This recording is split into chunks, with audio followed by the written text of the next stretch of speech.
Hello friends, welcome to second lecture of GST.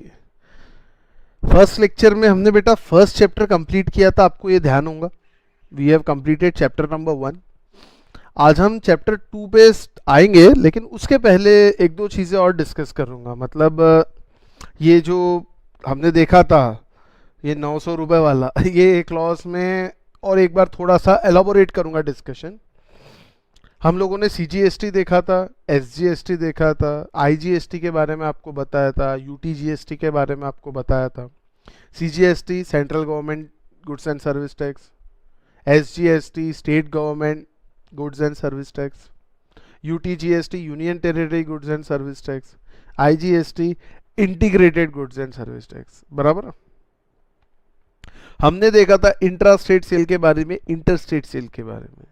Intra state से होता है with in the state, तो उस पे बंटवारा हो जाता था काय में, सीजीएसटी और एसजीएसटी में। और अगर दो अलग अलग स्टेट के बीच में गुड्स ट्रांसफर होते हैं तो आईजीएसटी लगता था। और उस आईजीएसटी के बारे में हमने देखा था कि आईजीएसटी कलेक्ट करने का काम सेंट्रल करता है, but IGST destination based tax, sorry, GST is a destination based tax. इस वजह से वो आईजीएसटी का रेवेन्यू जिस स्टेट में गुड्स डेस्टिन्ड है, मतलब जहां पे जाके गुड्स फाइनल रुक जाते हैं, उस स्टेट को आईजीएसटी का 50% रेवेन्यू दे दिया जाता है। ये हमने इस एग्जाम्पल के थ्रू देखा था। मैं दो एग्जाम्पल और लूंगा, बट उसके पहले एक चीज आपको और बता देता हूं। इनपुट टैक्स क्रेडिट से रिलेटेड थोड़ा सा एक बेसिक, एकदम बेसिक है बेटा, एकदम बेसिक है। मान लीजिए आपको एक कार बनानी है। क्या बनानी है? कार बनानी है। Car is a separate product. बराबर। कार बनाने के लिए टायर लगेंगे, ग्लास लगेंगे, स्टीयरिंग व्हील लगेगा और मेटल लगेगा, मेटल बॉडी।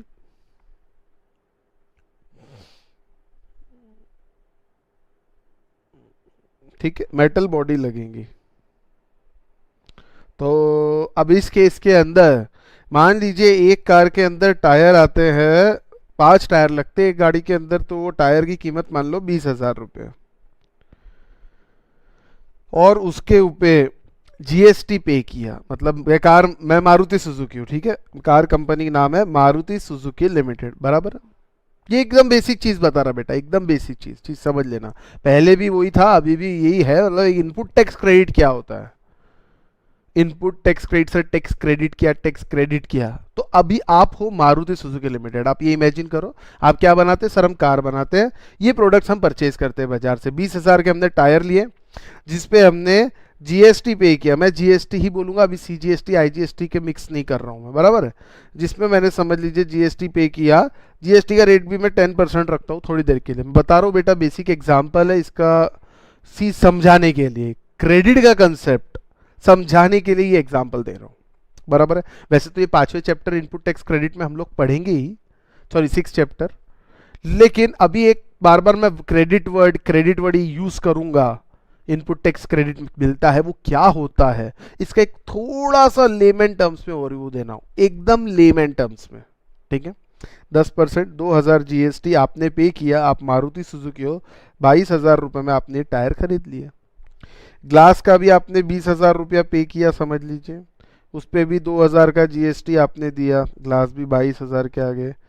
स्टीयरिंग व्हील आपने लिया 30,000 का, और मेटल भी आपने खरीदा, समझ लीजिए 30,000 का। मैं एग्जांपल दे रहा हूँ, मैं बार बार कह रहा हूँ।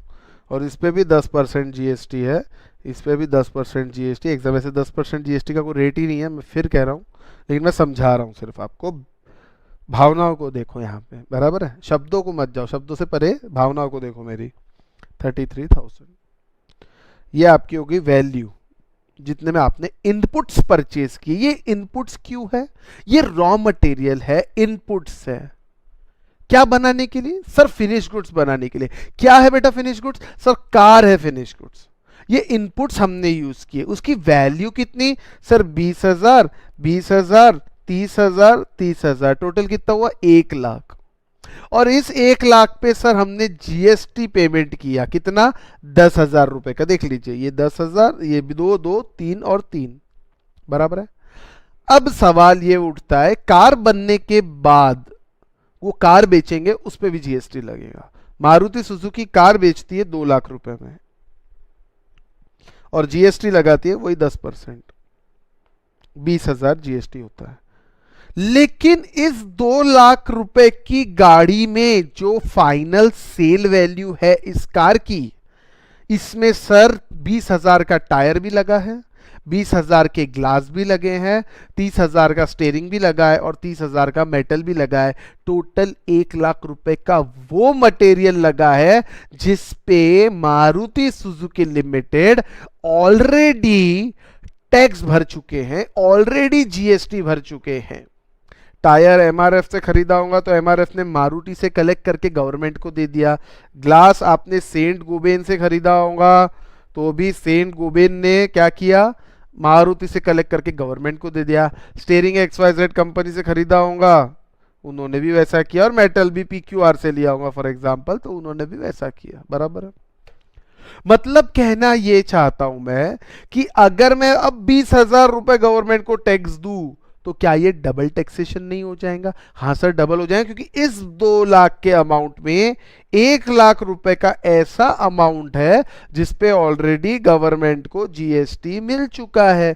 GST final goods, GST final consumer से कलेक्ट करना है, फाइनल वैल्यू ऑफ गुड्स पे जो कंज्यूमर को दी जाती है। What is the final value of goods? Sir final value of finish goods is 2 lakh rupees. उस पे जीएसटी कितना होता है सर? 20,000। अगर आप 20,000 रुपए यहां मारुति सुजुकी से ले लेते हो तो सर आपको ये भी तो इस कार में लगे हैं ये सब चीजें, और ये सब चीजों का भी ऑलरेडी जीएसटी गवर्नमेंट को मिला है। मतलब ये 20 नहीं हो जाएगा, ये 30 हो जाएगा। बराबर है। इसीलिए डबल टैक्सेशन ना हो। देखिए ना, ये 2 लाख में क्या क्या आ गया, 1 लाख मटेरियल का आ गया और 1 लाख समझ लीजिए प्रॉफिट का आ गया। 1 लाख, इस 1 लाख पे बेटा ये ऑलरेडी जीएसटी की कहानी मैं आपको बता चुका हूं, ये दे चुके हम मटेरियल पे ऑलरेडी जीएसटी गवर्नमेंट को पे कर चुके हैं। फिर से क्यों? तो बेटा इसी कैस्केडिंग इफेक्ट, इसको क्या कहते हैं? Cascading effect, tax on tax. इस कैस्केडिंग इफेक्ट को मिटाने के लिए जब भी गुड्स, आप गुड्स खरीदते हो, गुड्स बोलो, इनपुट्स बोलो, रॉ मटेरियल्स बोलो, जो परचेज करके लाते हो बिजनेस के लिए, आगे सब आएगा इसमें डेफिनेशंस है, उसका आपको क्रेडिट मिलता है जीएसटी जो आप पे करके लाते हो। उस क्रेडिट को बोलते हैं इनपुट टैक्स क्रेडिट। क्या कहते हैं? Input tax credit. Inputs which you are using for your business, for your service providing, उसका आपको क्रेडिट मिलता है। तो ऐसे क्रेडिट को दोस्तों इनपुट टैक्स क्रेडिट कहा जाता है। अब क्या होगा, 20,000 जीएसटी पे करना है, इसमें से 10,000 ऑलरेडी मैं पे करके आया था, अब मैं गवर्नमेंट को 10,000 पे और एक्स्ट्रा करूंगा। यानी मारुति सुजुकी के जेब से कितने गए? कुछ भी नहीं गए देखा जाए तो। कस्टमर से 20 कलेक्ट किया, गवर्नमेंट को देना है, लेकिन जेब से 10 ऑलरेडी दे चुके थे, ये देख लो। तो अभी बचे कितने भैया? 20 देना है। हमने 20 कस्टमर से कलेक्ट किया, मैंने आपसे 20 कलेक्ट किया, मेरे को गवर्नमेंट को 20 देना है, लेकिन मेरे पास क्रेडिट कितने का पड़ा है? 10,000 का क्रेडिट पड़ा है, 10 का क्रेडिट पड़ा है। तो मैं गवर्नमेंट को कहता हूँ भैया 10 तेरे से लेना है, 20 देना, तो 10 और पकड़ ले, काम खत्म। बराबर वैसा ही है। और इसमें अपन ने देखा था बेटा, ये आपको याद होगा फर्स्ट चैप्टर में, तो क्रेडिट यूटिलाइजेशन का भी एक तरीका होता है। क्या होता है? तरीका होता है, जो मैंने आप लोगों को यहाँ बताया था कि ये जो क्रेडिट यूटिलाइजेशन है ये इस टाइप से होता है। ये देखिए, इसमें 3 तरह का क्रेडिट रहता है। इंट्रा स्टेट अगर सेल हो, इंट्रा स्टेट मतलब with in the state, with in the state बेटा अगर सेल होता है तो उस पर सीजीएसटी और एसजीएसटी लगता है। कितना कितना सर? 50-50। गवर्नमेंट ने, सेंट्रल और स्टेट ने आधा आधा, हाफ हाफ अपना अपना डिवाइड कर लिया उसी वक्त। As soon as sale takes place, आधा तुम्हारा आधा हमारा, काम करो 50-50। बराबर है। तो इसीलिए कोई भी जीएसटी का रेट हो, चाहे 28% हो, चाहे 18% हो, चाहे 12% हो, चाहे 5% हो, 50-50 हो जाएगा। 5 है तो 2.5-2.5, 12 है तो 6-6, 18 है तो 9-9, 28 है तो 14-14। सिंपल। इसके बाद credit utilization, input tax credit का यूटिलाइजेशन के लिए एक दिया। मारुति सुजुकी लिमिटेड वाला एग्जांपल ले लो। क्रेडिट कैसे यूटिलाइज कर सकते हैं? आईजीएसटी अगर आपके पास क्रेडिट पड़ा इनवर्ड इनपुट पे, ये है इनपुट टैक्स क्रेडिट, और आपने जो सप्लाई किया ये आउटवर्ड सप्लाई, उस पे जो आपने जीएसटी कलेक्ट किया। भैया अगर आप मारुति की फैक्ट्री महाराष्ट्र में है और वो महाराष्ट्र से गुजरात में गुड्स भेज रही है तो क्या हो जाएगा? फिर आईजीएसटी लगेगा, बराबर है। महाराष्ट्र के महाराष्ट्र भेजे तो सीजीएसटी एसजीएसटी लगेगा, डिपेंड करता है। तो अगर आईजीएसटी का क्रेडिट है तो उसको आईजीएसटी के अगेंस्ट में पहले यूटिलाइज कर लीजिए, उसके बाद सीजीएसटी में भी यूटिलाइज कर सकते हैं, एसजीएसटी में भी यूटिलाइज कर सकते हैं, इसलिए एनी वर्ड लिखा है। सीजीएसटी का अगर क्रेडिट पड़ा है तो सबसे पहले ऐसा कुछ नहीं है कि पहले आईजीएसटी में करना है पहले सीजीएसटी में करना है, एनी बट रूल्स कहते हैं कि सीजीएसटी को पहले सीजीएसटी में यूटिलाइज कर लीजिए, ठीक है, और उसके बाद बचा तो IGST. Credit can be carry forward, इसका हम 6 चैप्टर में देखेंगे, इनपुट टैक्स क्रेडिट का क्या होता है, कैसा हम क्या करते हैं, वो सब देखेंगे, उसकी अभी बात नहीं करता। एसजीएसटी, एनी एसजीएसटी और बचा हुआ IGST, but cross credit utilization इन दोनों का अलाउड नहीं है, यानी एसजीएसटी का क्रेडिट सीजीएसटी में यूज नहीं कर सकते, सीजीएसटी पे करने के लिए यूज नहीं कर सकते, और सीजीएसटी का क्रेडिट एसजीएसटी पे करने के लिए यूज नहीं कर सकते। ये बात मेरी गांठ बांध लेना, no cross credit is allowed, simple सी बात, समझ आ गई बात, ये बताया था। अब मैं आता हूं बेटा एग्जाम्पल पे, वो एग्जाम्पल जो ये आपको तो पढ़ाया था, ये वाला एग्जाम्पल, और ये यहाँ पे एक थोड़ा सा ये निकाल के क्यों दिया था, चलिए इस पे थोड़ा सा मैं और एलोबोरेट करूंगा, रीजन दूंगा, लेकिन उसके पहले मैं इस एग्जाम्पल को आपको दिखाऊंगा जिसमें आपको रीजन समझ में आएगा, ठीक है। तीसरा और चौथा केस, ये 2 केस देख लीजिए बेटा, फिर कोई भी केस आपके सामने आया आपको कोई हिला नहीं सकेगा एग्जाम में, ठीक है, बेसिक चीज है। ए महाराष्ट्र का है, बी गुजरात का है और सी मध्य प्रदेश का है। बेटा तीनों स्टेट्स अलग है, ए बी को गुड्स बेचता है, बी सी को गुड्स बेचता है, बराबर, वही गुड्स। 1 लाख रुपए में ए ने बी को गुड्स बेचा, इंटरस्टेट सेल है, हाँ सर इंटरस्टेट है, इंटरस्टेट सेल पे क्या लगेगा बेटा? सर आईजीएसटी लगेगा, बराबर, चलिए ठीक है आईजीएसटी लगा दिया। कितना? 18% रेट है, मान लीजिए 18,000 रुपया, ठीक है। बी ने 20% प्रॉफिट चढ़ाया इस पे, ऑब्वियसली इस पे चढ़ा क्योंकि टैक्स का तो क्रेडिट मिलता है, तो 1,20,000 में बी ने सी को गुड्स बेच दिया, सी मध्य प्रदेश का है, बी गुजरात का है, again it's a interstate sales, profit 20%, total कितना हुआ? 21,600, 1,41,600 में ट्रांसफर हो गया। अब बी जब गवर्नमेंट को टैक्स पे करेगा, आउटपुट इतना है, इनपुट टैक्स क्रेडिट 18,000 का मिलेगा और 3,600 रुपए पे करेगा, और ए जो है ये पे करेगा 18,000 रुपए सेंटर को, गवर्नमेंट को सीधा। वैसे तो ये रेवेन्यू शेयरिंग बिटवीन गवर्नमेंट का अपने का लेना देना नहीं है, लेकिन देखते हैं अपन, चीज समझते हैं कि भैया क्या होता है, फाइनली सॉफ्टवेयर करता क्या है। सेंटर का revenue Gujarat government, Madhya Pradesh government. GST is a destination based tax, बोलो हाँ कि ना? हाँ सर। डेस्टिनेशन गुड्स का फाइनल डेस्टिनेशन क्या है?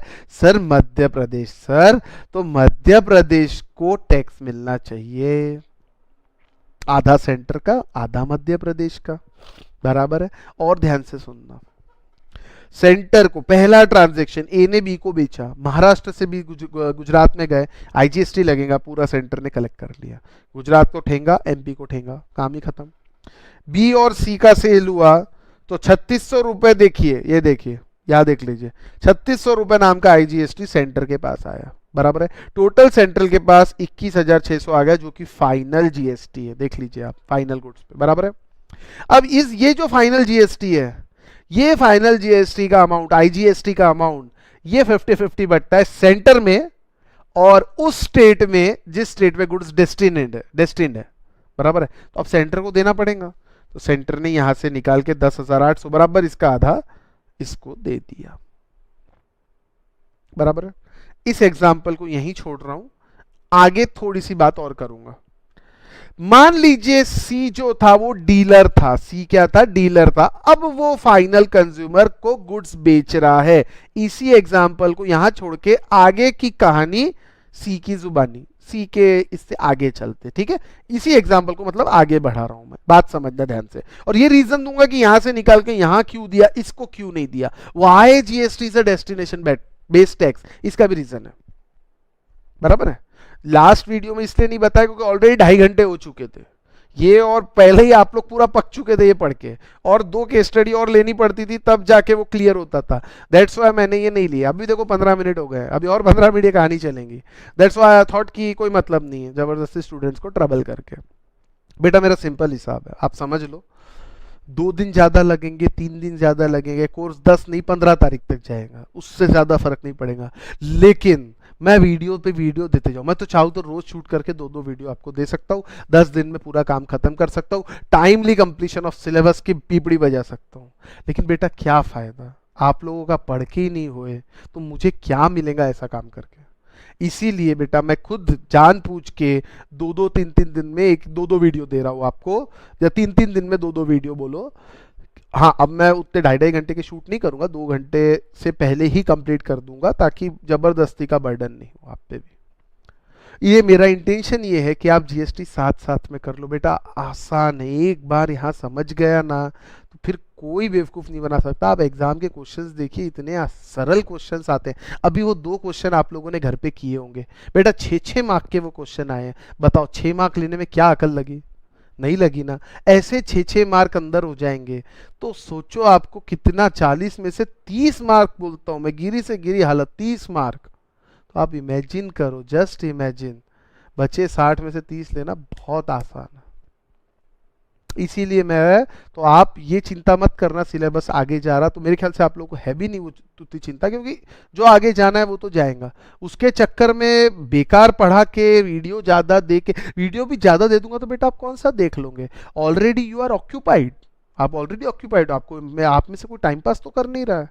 You are already occupied in all the subjects, और उसके बाद ग्रुप 2 और स्टार्ट होगा तो आप पे तो बर्डन है ही। इस बीच में अगर मैं और अपने 2-2 वीडियो का बर्डन डालूं, और जीएसटी आपने था नहीं है हम सब ने कि भैया साथ साथ में कंप्लीट करके छोड़ेंगे, तो फिर तो आप पे और बर्डन आ जाएगा। तो दैट्स वाई मैं 3 दिन में 2 वीडियो, या 4 दिन में 3 वीडियो, या 4 दिन में 2 वीडियो, जैसा मुझे ठीक लगेगा उस हिसाब से मैं बेटा आप लोगों को देता हूँ। आप लोग बिल्कुल चिंता मत कीजिए, सिलेबस अपना कंप्लीट होगा, अच्छे से होगा, और 15 तारीख तक भी जा सकता है, लेकिन जो होगा फिट हो जाएगा यहाँ पे, ये बात ध्यान रखना। ये मेरा ऑब्जेक्टिव है, बराबर है। आपको समझ में आना चाहिए, आपके लिए पढ़ा रहा बेटा, बराबर है ना, आपके लिए पढ़ा रहा हूँ, तो इसीलिए आप लोगों को भी समझ में आना चाहिए, ठीक है ना। तो थोड़ा आगे जा पीछे जा उससे मतलब नहीं है, मेन जरूरी क्या है, आप लोगों को समझ में आना चाहिए, वो इम्पोर्टेंट है यहाँ पे मेरे लिए, समझ में, ठीक है। हाँ, तो अभी कहानी आगे की देखते। सी क्या करेगा सर, सी क्या करेगा, सी कुछ नहीं करेगा। सी, आप सीओ ऐसा इमेजिन कर लो, बराबर है। आपने गुड्स कितने में खरीदे, देखो इसको, सर हमने गुड्स खरीदे 1,20,000 रुपए में, बराबर है।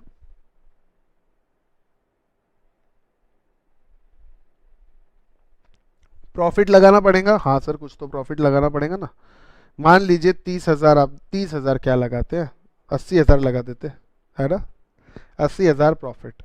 सी 2 लाख रुपए में 80,000 का प्रॉफिट लगा के 2 लाख रुपए में गुड्स बेचता है, किसको, डी नाम के आदमी को। और ये डी है फाइनल कंज्यूमर, जो कि वो भी एमपी का ही है, बराबर, एमपी का है, ठीक है साहब। सी क्या लगा के बेचेगा, या दी फाइनल कंज्यूमर है, समझ, दी भी रिटेलर पकड़, चलो कहानी थोड़ी बढ़ाता हूं मजा आएगा। रिटेलर, ठीक है, रिटेलर है, एमपी का रिटेलर है, बराबर है, चलिए ठीक है, कोई बात नहीं। अब मुझे एक चीज बताओ, सी ने गुड्स बेचा, इस पे प्रॉफिट लगाया 80,000 का, सेलिंग प्राइस होगी 2 लाख की, जीएसटी कितना, एट द रेट 18%, बराबर है, कितना होता सर, 36,000 का जीएसटी होता है, बोलो हाँ कि ना। लेकिन sir MP intra state sale, sir ये जीएसटी ऐसा नहीं होगा सर, ये सीजीएसटी और एसजीएसटी बनेगा, बोलो हाँ कि ना। हाँ सर, तो ये 9% मतलब 18,000 और 18,000 काटने लिखने का इंटेंशन है मेरा कुछ। पिछले केस में पूरा के पूरा 18% सेंटर को मिला था, इस केस में सीजीएसटी और एसजीएसटी कलेक्ट किया है, बराबर है ना, 18,000 18,000, चलिए ठीक है, बहुत बढ़िया। डी को बेच दिया, डी को बेचा। अब डी डी ये इनपुट टैक्स क्रेडिट क्लेम करेगा। सबसे पहले तो सी जब ये पेमेंट करेगा, ये पूरा पेमेंट करेगा, तो सी क्या करेगा, ये 18,000 का सीजीएसटी भरने के लिए, और ये 18,000 का सीजीएसटी 18,000 है और एसजीएसटी 18,000 है, बराबर है। ये पेमेंट करने के लिए क्रेडिट का यूज करेगा। कौन से क्रेडिट का यूज करेगा सर, ये देखिए, सी को इनपुट टैक्स क्रेडिट के तौर पे आईजीएसटी मिला है, वो 21,600 का है, बराबर है, 21,600 का आईजीएसटी। अब इसमें से पहले 21,600 यूज हो जाएगा, सॉरी 18,000 यूज होगा, सॉरी, बचेगा 3600, वो 3600 यहाँ पे यूज करेगा ये, और बैलेंस जीएसटी गवर्नमेंट को पे कर देगा, बराबर है ना। ये 3600 यूज करने के लिए, चीज समझ लो मेरी बात, ये 3600 यूज करेगा, ये 3600 जो वो यूज कर रहा है उसका क्रेडिट तो स्टेट गवर्नमेंट तब देंगी ना जब उसका रेवेन्यू स्टेट के पास आया हो। मुझे एक बात बताओ, चलो ये तो बहुत बड़ा एग्जांपल हो गया, जाने दो, और छोटा लेते हैं और एकदम सिंपल देता हूं। डेस्टिनेशन बेस्ड टैक्स जीएसटी, ये आप लोगों को अभी बताया, बराबर। अगर ये 9,000 यहां से ना निकाल के मैं यहां नहीं डालूं, चीज समझ लेना, ये जो केस में, इस केस में मैंने यहां तो खैर देखिए निकालने का काम नहीं पड़ा, लेकिन यहां से आईजीएसटी था, इसने यहां पे एज इट इज दे दिया, बराबर है। Destination is of goods is MP, MP में बिका, मतलब एमपी को बराबर आधा जीएसटी मिलना चाहिए, बराबर है। इसीलिए सेंटर ने क्या किया, आधा निकाल के एमपी को दे दिया। बट इस केस के अंदर, सॉरी इस नहीं, बट अब मेरा कहना आप ध्यान से सुनिए। आप एक बैंक में जाते हो, अब दो बैंक आजू बाजू में ऐसा आप समझ लीजिए, एक है बैंक ऑफ महाराष्ट्र और एक है बैंक ऑफ इंडिया। आपने बैंक ऑफ इंडिया में अपना अकाउंट खोल दिया और वहां पे पैसे जमा कर दिए, बराबर है। अब बैंक ऑफ इंडिया के आपके अकाउंट में वो पैसा क्रेडिट पड़ा है, क्रेडिट पड़ा है। अब आप बैंक ऑफ महाराष्ट्र में जाते हो पैसा विड्रॉल कर ले, भैया हमारा क्रेडिट दो, बैंक ऑफ महाराष्ट्र देगा क्या आपको क्रेडिट? नहीं देगा। क्यों नहीं देगा? भैया पैसा कहाँ जमा किया तूने? सर बैंक ऑफ इंडिया में। तो बैंक ऑफ इंडिया से जाके मांगना क्रेडिट। वैसे ही स्टेट में गुड्स आ गए, अब वो गुड्स स्टेट में बिकेंगे, सीजीएसटी एसजीएसटी लगेगा, उस एसजीएसटी का क्रेडिट, वो जो एसजीएसटी लगा उसका इनपुट टैक्स क्रेडिट सेंटर से जब तक एमपी के पास नहीं आएगा तब तक एमपी कैसे देगा, बराबर है। इसलिए एमपी को पैसा ट्रांसफर किया गया, बराबर है। दूसरी बात, अब जरा इस एग्जाम्पल पे आइए, केस 4, ये और ज्यादा एलोबोरेटेड है, और ज्यादा इस चीज को क्लियर करेगा, बराबर है। ध्यान देना जरा। अब इस एग्जाम्पल में बेटा इंट्रा भी कवर की, इंटर भी कवर की और इंटर भी कवर की, ध्यान देना। पहला है बेटा इंट्रा स्टेट सेल, ठीक है। महाराष्ट्र में बेचा 1 लाख का, सीजीएसटी एसजीएसटी 9,000, 1,18,000, गुड्स गए महाराष्ट्र, लेकिन महाराष्ट्र से आगे ये गुड्स चले गए गुजरात में, ठीक है। डेस्टिनेशन क्या है? गुजरात। ध्यान से सुनना, क्या लगेगा? आईजीएसटी। फिर गुजरात से ये जाते हैं फिर से मध्य प्रदेश में, 1.5 लाख, 27,000 आईजीएसटी, 1,77,000। यहाँ पे बी ने 21,600 में से 18,000 का क्रेडिट ले लिया, आईजीएसटी पेमेंट के दिया। अब ये दोनों क्रेडिट यूज कर सकते हो, कोई प्रॉब्लम नहीं है, ठीक है। और ये गुजरात में आप ये 27,000 पेमेंट करने के लिए आईजीएसटी, ये पूरा के पूरा 21,600 आईजीएसटी का क्रेडिट यूज कर सकते हो। बैलेंस 5,400 पेमेंट हो गया। अब अगर अपन देखें सेंटर का, महाराष्ट्र का, गुजरात का और एमपी का रेवेन्यू, तो ए ने जब बी को सेल किया था 9,000 का रेवेन्यू हुआ था सेंटर का, ये देखिए। उसके बाद स्टेट का भी 9,000 रेवेन्यू हुआ था, ठीक है। इसके बाद बी ने जब सी को बेचा तो उसमें 3,600 रुपए ही पेमेंट आया सेंटर के पास, 21,600 यूटिलाइज हो गए, 18,000 यूटिलाइज किया। अब ध्यान से सुनना मेरी बात। आईजीएसटी किसका? कौन कलेक्ट करता? सर सेंटर कलेक्ट करती। सेंटर को कितने पैसे आने थे बी से जब बी सी को बेच रहा है? सर 21,600 आने थे। कितने का क्रेडिट मिला? 21,600 में से बी को कितने का क्रेडिट मिला? सर 9,000 का सीजीएसटी का मिला, 9,000 एसजीएसटी का मिला। क्रेडिट किसने दिया? सीजीएसटी वाले ने भी दिया, यानी सेंट्रल वाले ने भी दिया। क्रेडिट किसने दिया? सॉरी, तो उसने किसको पेमेंट किया था? सॉरी, मतलब आप समझिए, इधर ध्यान दो एक बार फिर से। ए ने जब बी को गुड्स बेचा, वापस सुनो, तो गवर्नमेंट को, महाराष्ट्र गवर्नमेंट को 9,000 मिले, केंद्र सरकार को 9,000 मिले। यानी ये समझ लो थोड़ी देर के लिए ये बैंक ऑफ इंडिया है, और ये समझ लो थोड़ी देर के लिए ये कौन है, क्या नाम है इसका, बैंक ऑफ महाराष्ट्र। बराबर? अब ध्यान से सुनना, मतलब ये कि बी नाम के आदमी ने दोनों बैंकों में, सेंटर और state, bank of India, bank of Maharashtra में 9,000 का जीएसटी दिया। बोलो हाँ कि ना? हाँ सर, समझ गया यहां तक। चलिए ठीक है, आगे चलता हूं। अब ये जो बी है महाराष्ट्र का, ये गुड्स बेचता है सी गुजरात को, इंटर स्टेट सेल हो गया। सर अब क्या लगेगा? आईजीएसटी। आईजीएसटी या किसका रेवेन्यू है? Come on sir, IGST collect तो सेंटर करेगा सर, कलेक्ट पूरा रेवेन्यू सेंटर करेगा। ठीक है, बहुत बढ़िया। और फिर बाद में डेस्टिनेशन स्टेट को बांट देगा। ठीक है, 21,600 सेंटर ने कलेक्ट करना है। किससे? बी ने। सॉरी, बी ने जब सी को बेचा तो 21,600 उससे ले लिए। मैं बी हूं, मैंने 21,600 ले लिए। अब मुझे ये 21,600 सेंट्रल को देना है। लेकिन तुमने ही बोला sir input tax credit use करो। हाँ, मैं अभी भी बोल रहा हूं, तो कैसे करूं? सीजीएसटी भी यूज कर सकते हैं आईजीएसटी का पेमेंट करने के लिए, आईजीएसटी का पेमेंट करने के लिए सीजीएसटी भी यूज कर सकते हैं, एसजीएसटी भी यूज कर सकते हैं। बराबर है? आईजीएसटी का पेमेंट यानी कौन? सेंट्रल गवर्नमेंट का। और आप ये 18,000 पूरे के पूरे यूज कर रहे हो, लेकिन क्या ये 18,000 आपने पहले सेंट्रल गवर्नमेंट को दिए थे क्या? नहीं सर, हमने 18 नहीं दिए थे, हमने 9 सेंट्रल को दिए थे, 9 स्टेट की बैंक में जमा कराए थे, 9 सेंट्रल को दिए थे, 9। तो फिर 18,000 का क्रेडिट कैसा ले रहे फिर आप? सर आप ही ने तो बोला।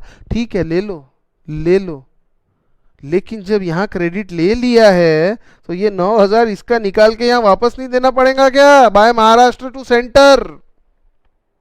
अरे भैया, क्रेडिट लिया कि नहीं लिया तुमने?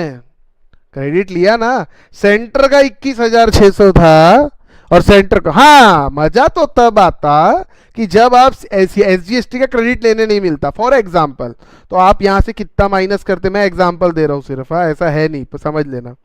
आप यहां से फिर 9,000 माइनस करते, 9,000 माइनस करते तो ये बचता कितना? 21 में से 9,000 माइनस कीजिए, 11,600 आएगा मेरे ख्याल से, नहीं 12,600, 12,600 आता। अब ये 12,600, आप ये जो 3,600 है इसके बदले 12,600 का पेमेंट करते तो ये कुछ भी काम करने की जरूरत नहीं रहती। लेकिन ऐसा करते तो फिर डबल टैक्सेशन नहीं हो जाता क्या? यानी 9,000 का क्रेडिट तो मिला ही नहीं, और ये 9,000 का रेवेन्यू महाराष्ट्र को रह गया, जबकि महाराष्ट्र को मिलना ही नहीं चाहिए, क्योंकि गुड्स का डेस्टिनेशन महाराष्ट्र नहीं है, गुड्स आगे चले गए सर, गुजरात चले गए। तो महाराष्ट्र को क्यों मिलना चाहिए पैसा? सीधी सी बात है, इसीलिए जो पहले मिला था तब थोड़ी पता था सर, तब सर पहले क्यों दिया? सर तब थोड़ी पता था बेटा, बी महाराष्ट्र का आदमी गुजरात देगा, तब थोड़ी पता था ये चीज। ये पहला सेल करते हो कि ये थोड़ी पता था बी उसको गुजरात बेचेगा, बी को महाराष्ट्र में कोई खरीदार मिल जाता तो महाराष्ट्र में बेच देता था। दैट्स व्हाई ये महाराष्ट्र से ये पैसा निकाल के वापस सेंटर। अब ये चीजें सिलेबस में नहीं, ये कैसा है, ये ऑटोमेटिक जो सॉफ्टवेयर है ये एडजस्ट करते रहता है रेवेन्यू। उसको दोनों को, सबके दोनों बायर सेलर जीएसटी पता है, कौन कहाँ रजिस्टर्ड है उसको सब पता है। बराबर है? तो गुड कौन से स्टेट में गुड्स जा रहे हैं अपने आप पता चलते जाता है और अपने आप ये करते रहता है। बराबर है? और फिर फाइनल एमपी में आए गुड्स, और एमपी में जो 27,000 रुपए हुआ, आधा इसको मिलना चाहिए, लेकिन चूंकि पूरा पैसा इसके पास आया इसलिए आधा यहां से निकाल के यहां पे डाल दिया। आई होप अब क्यों ले रहे, क्या ले रहे आपको समझ में आ गया। ठीक है, तो आधी घंटा मैंने आज इसके अंदर डिवोट किया आपके लिए। ये क्लियर है सबको? अब मैं आता हूं बेटा सेकेंड चैप्टर पे। वैसे तो सेकेंड चैप्टर पे आने के पहले थोड़ा थर्ड चैप्टर का भी एक लेवी नाम की चीज देखनी चाहिए, सेक्शन 9, लेकिन मॉड्यूल में सेक्शन के हिसाब से चल रहे हैं इसलिए मैं सेक्शन के हिसाब से चलूंगा। यहाँ पे सेक्शन 7 एप्लीकेबल है। बराबर है। सप्लाई का सेक्शन है सेक्शन 7। बहुत मस्त कंसेप्ट है बेटा। लेवी, लेवी यानी जीएसटी कब लगेगा? जीएसटी लगेगा जब आप गुड्स का सप्लाई करते हो, बराबर है। लेवी, लेवी लिखा है सेक्शन 9 में। लेवी मतलब जीएसटी लागू होना। जीएसटी कब लागू होगा? कम ऑन सर, जब गुड्स का सप्लाई होगा। तो उसके लेवी को समझने के लिए पहले सप्लाई समझना जरूरी है। सर सप्लाई मतलब क्या? अगर सप्लाई होगा तो ही जीएसटी लगेगा। लिखा है ना, सप्लाई ऑफ गुड्स और सर्विसेज व्हाटएवर। तो अगर सप्लाई ही नहीं है, सप्लाई की डेफिनेशन में कोई चीज फिट नहीं बैठ रही, तो फिर लेवी नहीं होगा। लेवी नहीं होगा तो जीएसटी नहीं लगेगा। दैट्स वाई सप्लाई जरा समझना जरूरी है। बहुत इंपॉर्टेंट चैप्टर है ये प्रैक्टिकल पॉइंट ऑफ व्यू से, फ्रॉम प्रैक्टिकल पर्सपेक्टिव बोलो, और साथ ही साथ एग्जाम पॉइंट ऑफ व्यू से इंपॉर्टेंट है, लेकिन उतना भी नहीं है। 5 मार्क है इस पे एग्जाम में, अप्रोक्सीमेट 5 से 8 मार्क के लिए आता है। 8 जाता नहीं, जनरली 5 तक सिमट जाता है। आप बोल सकते 4 से 8 मार्क, 4 से 8 मार्क जैसा मूड रहा इंस्टीट्यूट का वैसा पूछते हैं। जनरल देखा है 5-6 मार्क्स के लिए आता है। ज़्यादा एग्जाम हुई नहीं है जीएसटी की, तो इसलिए 5 से 8 मार्क हम इसको बोल सकते हैं, उससे ज़्यादा ये नहीं आता। समझ आ रही बात आपको? Supply under GST. अब इसमें कुछ डेफिनेशंस है। मैं डेफिनेशंस जैसे जैसे टर्म्स आएंगे वैसे वैसे लेना चाहूंगा बेटा। सबसे पहले मैं आपको सीधा स्थिति से अवगत कराता हूं कि हमको इस चैप्टर में पढ़ना क्या है, what we have to study in this chapter, बराबर है। जरा यहां पे आएंगे पहले, ये कंसेप्ट पे। Section 7 of CGST act. मैंने आपको पहले ही ये बता के रखा है बेटा कि सीजीएसटी, एसजीएसटी, आईजीएसटी, यूटीजीएसटी और कंपेयर ये सब सेम है। जो सीजीएसटी में लिखा है वही सारी स्टेट की एसजीएसटी में लिखा हुआ है। ये बात ध्यान में रखना, इसमें गलती नहीं होनी चाहिए, बराबर है ना? ठीक है। अब ये जो हमारा चैप्टर है, सेकंड चैप्टर, बस ये इतना सा है, ज्यादा नहीं बेटा, बस ये इतना सा, ये इसका ओवरव्यू है।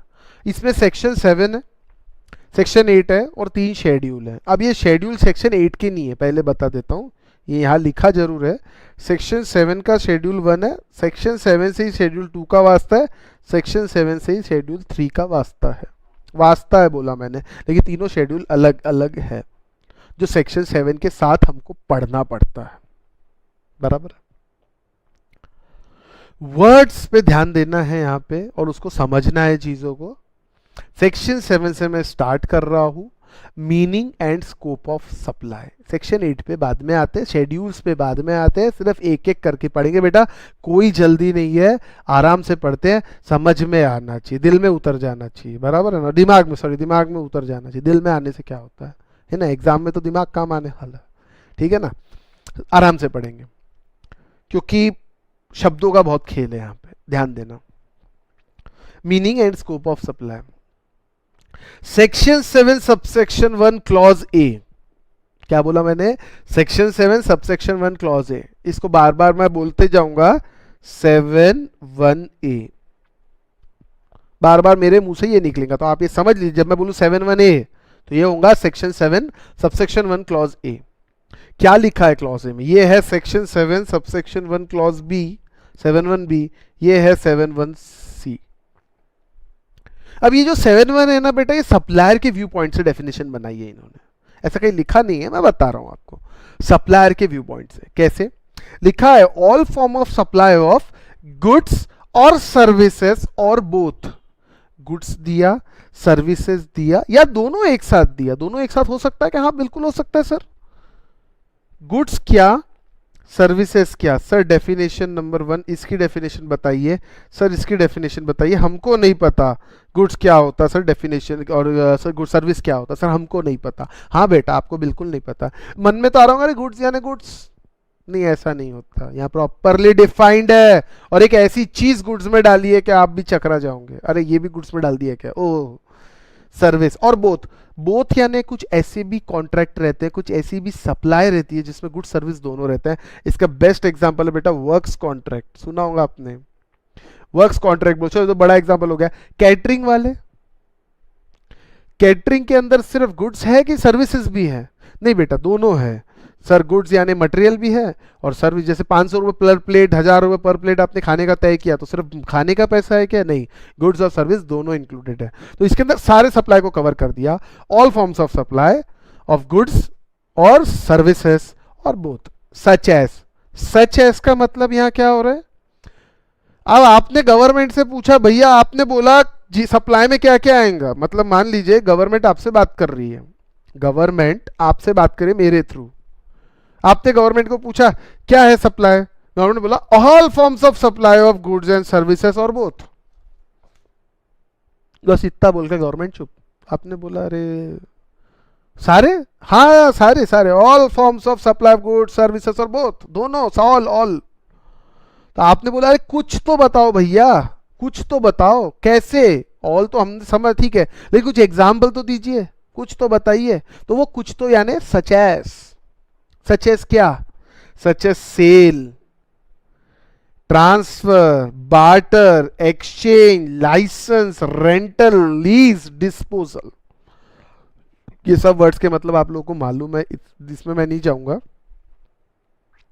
सेल किया गुड सर्विसेज और बोथ सप्लाई, ट्रांसफर किया सप्लाई, बार्टर किया सप्लाई, एक्सचेंज किया सप्लाई, लाइसेंस पे दिया सप्लाई, रेंटल दिया सप्लाई, लीज पे दिया सप्लाई, डिस्पोजल दिया supply, all forms of supply of good services और बोथ सच एज यानी ये इलुस्ट्रेटिव लिस्ट है, it is not complete list. एक उदाहरण दे रही है गवर्नमेंट आप लोगों को कि ये इस टाइप के एग्जाम्पल हम दे रहे हैं, सिर्फ ऐसा उदाहरण दे रहे हैं, बराबर है। मेड और एग्रीड टू बी मेड, अच्छा मेड या तो दे दिया सप्लाई या एग्री किया, हाँ दूंगा सप्लाई, तो भी सप्लाई में आएगा। मैं आज आपको प्रॉमिस करता हूं बेटा, आप मैं अगर मेरे पास टैक्सेशन क्लास है तो मैं आपको जीएसटी पढ़ाऊंगा। ये मैंने प्रॉमिस कब किया था? 2 महीने पहले आपको प्रॉमिस किया था। आज मैं सप्लाई कर रहा हूं, लेकिन सप्लाई कब माना जाएगा? When I agree to be made, When I agree to made, मैंने एग्री कब किया था? कम ऑन, एग्री सर आपने 2 महीने पहले कर लिया था, तो सप्लाई कब माना जाएगा? सर 2 महीने पहले ही माना जाएगा। 2 महीने पहले आपने पैसे दिए थे ना बेटा, जीएसटी लग गया उसके ऊपर उसी वक्त, क्योंकि सप्लाई कब हो गया था? उसी वक्त, क्योंकि उसी वक्त I have agreed to be made, मैंने एग्री कर लिया, मैं आपको दूंगा, आई एग्रीड। समझ आई बात? ठीक है। फॉर अ कंसिडरेशन, फुकट नहीं, come on, consideration by a person. Sir बहुत डेफिनेशन का झोल कर दिया आपने। कंसिडरेशन की डेफिनेशन क्या, पर्सन की डेफिनेशन क्या, सब बताता हूं बेटा, इसलिए तो पहले डेफिनेशन नहीं लिया। इन द कोर्स और फर्दरेंस ऑफ बिजनेस, या बिजनेस के लिए या फर्दरेंस ऑफ बिजनेस के लिए, यानी बिजनेस के लिए, बराबर है। बिजनेस सर सबसे इंपॉर्टेंट, डेफिनेशन बताइए। 1 2 3 4 5 डेफिनेशन सर आपने खा गया, नहीं खाया बेटा, बताता हूं, रुकना जरा। अब मैं इसको 1 मिनट ऐसा ही खुला छोड़ रहा हूं, मैं वापस डेफिनेशन पे आता हूं, ठीक है। डेफिनेशन सर बेटा सब चीज की डेफिनेशन है। सबसे पहले बेटा पर्सन, ये पढ़ाने की भी जरूरत नहीं। पर्सन कौन? Individual person, HUF person, company person, firm person, LLP person, AOP, BOI whether incorporated और वो भी person, corporation established by central or state act person, body corporate अपना आईसीआई जैसा incorporate by laws or by the country or outside India person, cooperative society ये भी person, local authority person, central government state government भी person है, ओहो, society person, trust person. इतना तो डालने के बाद भी मन नहीं भरा, उसके बाद और एक चीज लिख दी, every artificial juridical person not falling above. अगर इनमें कोई नहीं भी आता होगा तो वो यहाँ फंस जाएगा, बाचे कुछ सब यहाँ डाल दिया। जैसे 5 हेड ऑफ इनकम नहीं रहती, salary, house property, capital gain, salary, house property, PGV, capital gain, other sources, जो कहीं नहीं जाता उसका क्या लास्ट में लिखा है? Charging section of other sources के अंदर क्या लिखा है? जो कहीं नहीं जा रहा, बचा कुचा भैया यहाँ डाल देना। तो वैसे ही every artificial juridical person not falling above, कितना वाइड स्कोप है, सब कुछ कवर कर डाला। समझ आया पर्सन के बारे में? चलिए सर पर्सन तो आपने बता दिया, अब डेफिनेशन गुड्स और सर्विस की भी बताइए। चलिए बेटा पहले गुड्स की डेफिनेशन देखेंगे, फिर सर्विस की, तब मजा आएगा। ये है आपकी गुड्स की डेफिनेशन, चलिए वेरी गुड। अब ये डेफिनेशन लिखने एग्जाम वगैरह में आने की चांस कम है, लेकिन एमसीक्यू पॉइंट ऑफ व्यू से बहुत इंपॉर्टेंट है, ठीक है। Goods means all kind of movable property. बेटा मूवेबल वर्ड पे ध्यान देना, इमूवेबल नहीं बोला है। Very good. Immovable property is not a goods, ठीक है। इमूवेबल प्रॉपर्टी बेचे तो उसको गुड्स नहीं कहा जाएगा। और जी सप्लाई होने के लिए गुड्स होना जरूरी है, और सप्लाई अगर है तो ही जीएसटी लगेगा। जीएसटी लगने के लिए सप्लाई होना जरूरी है, सप्लाई होने के लिए गुड्स होना जरूरी है, और गुड्स होने के लिए मूवेबल प्रॉपर्टी होना जरूरी है। वाह, समझ आ रही बात? अच्छी पिक्चर बना पा रहे हैं आप? क्या देखा अभी अपने? सर जीएसटी, देखिए जीएसटी लगने के लिए सबसे पहले लेवी जरूरी है, जीएसटी लगना चाहिए। लेवी है तो सप्लाई होना जरूरी है।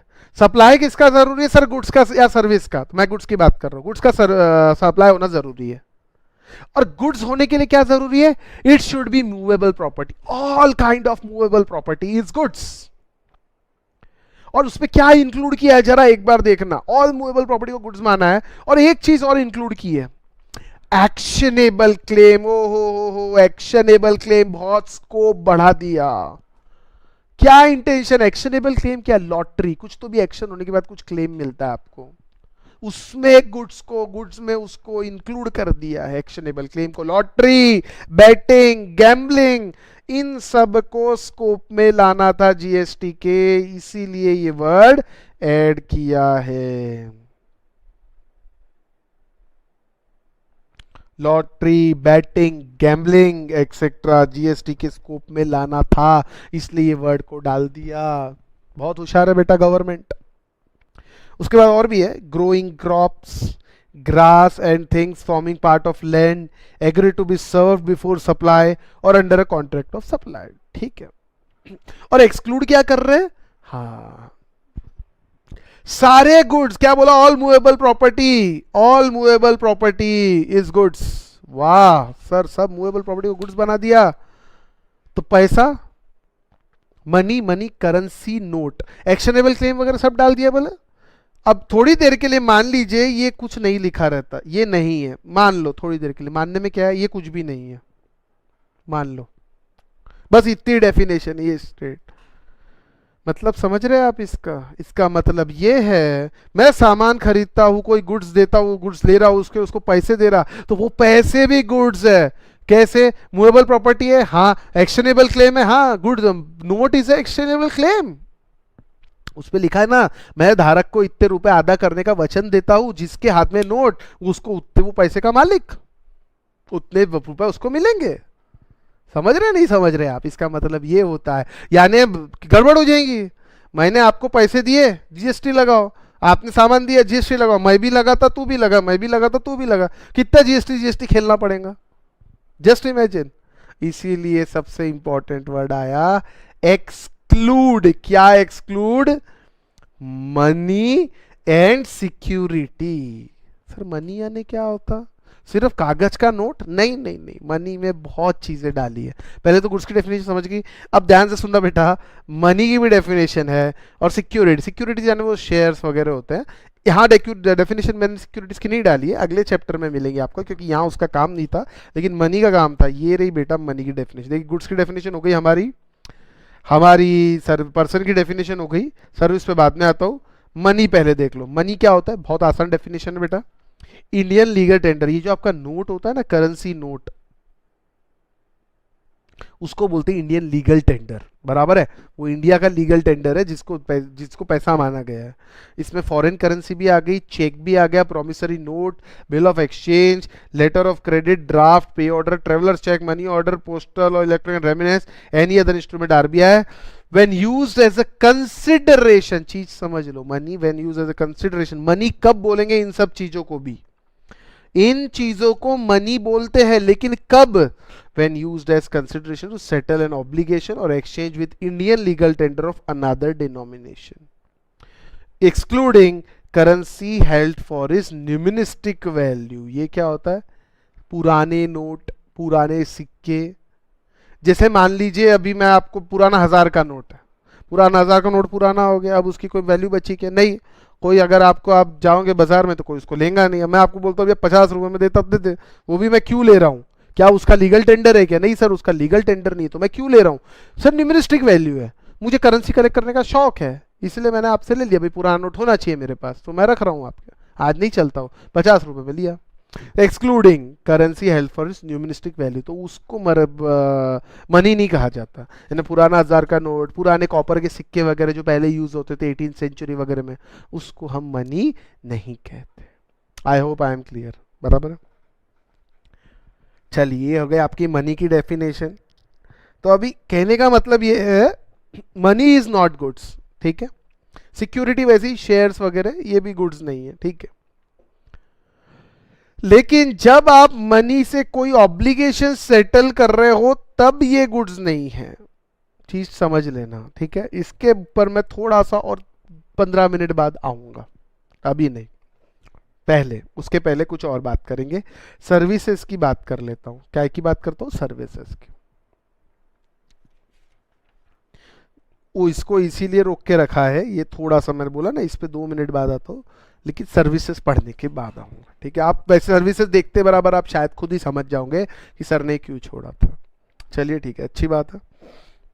Services section, services means anything anything excluding goods, money, securities. Money security आपको पता है, गुड्स को छोड़ के कुछ भी रहे उसको सर्विस में डाल दिया। अरे बाप रे, बचे कुचे को गुड्स में, पहले तो गुड्स में सब कवर किया था, अब गुड्स के अलावा जो भी बचता है वो सर्विस, जो गुड्स में नहीं है वो सर्विस। लो, पूरा ही स्कोप बढ़ा दिया, पूरा ही स्कोप बढ़ा दिया।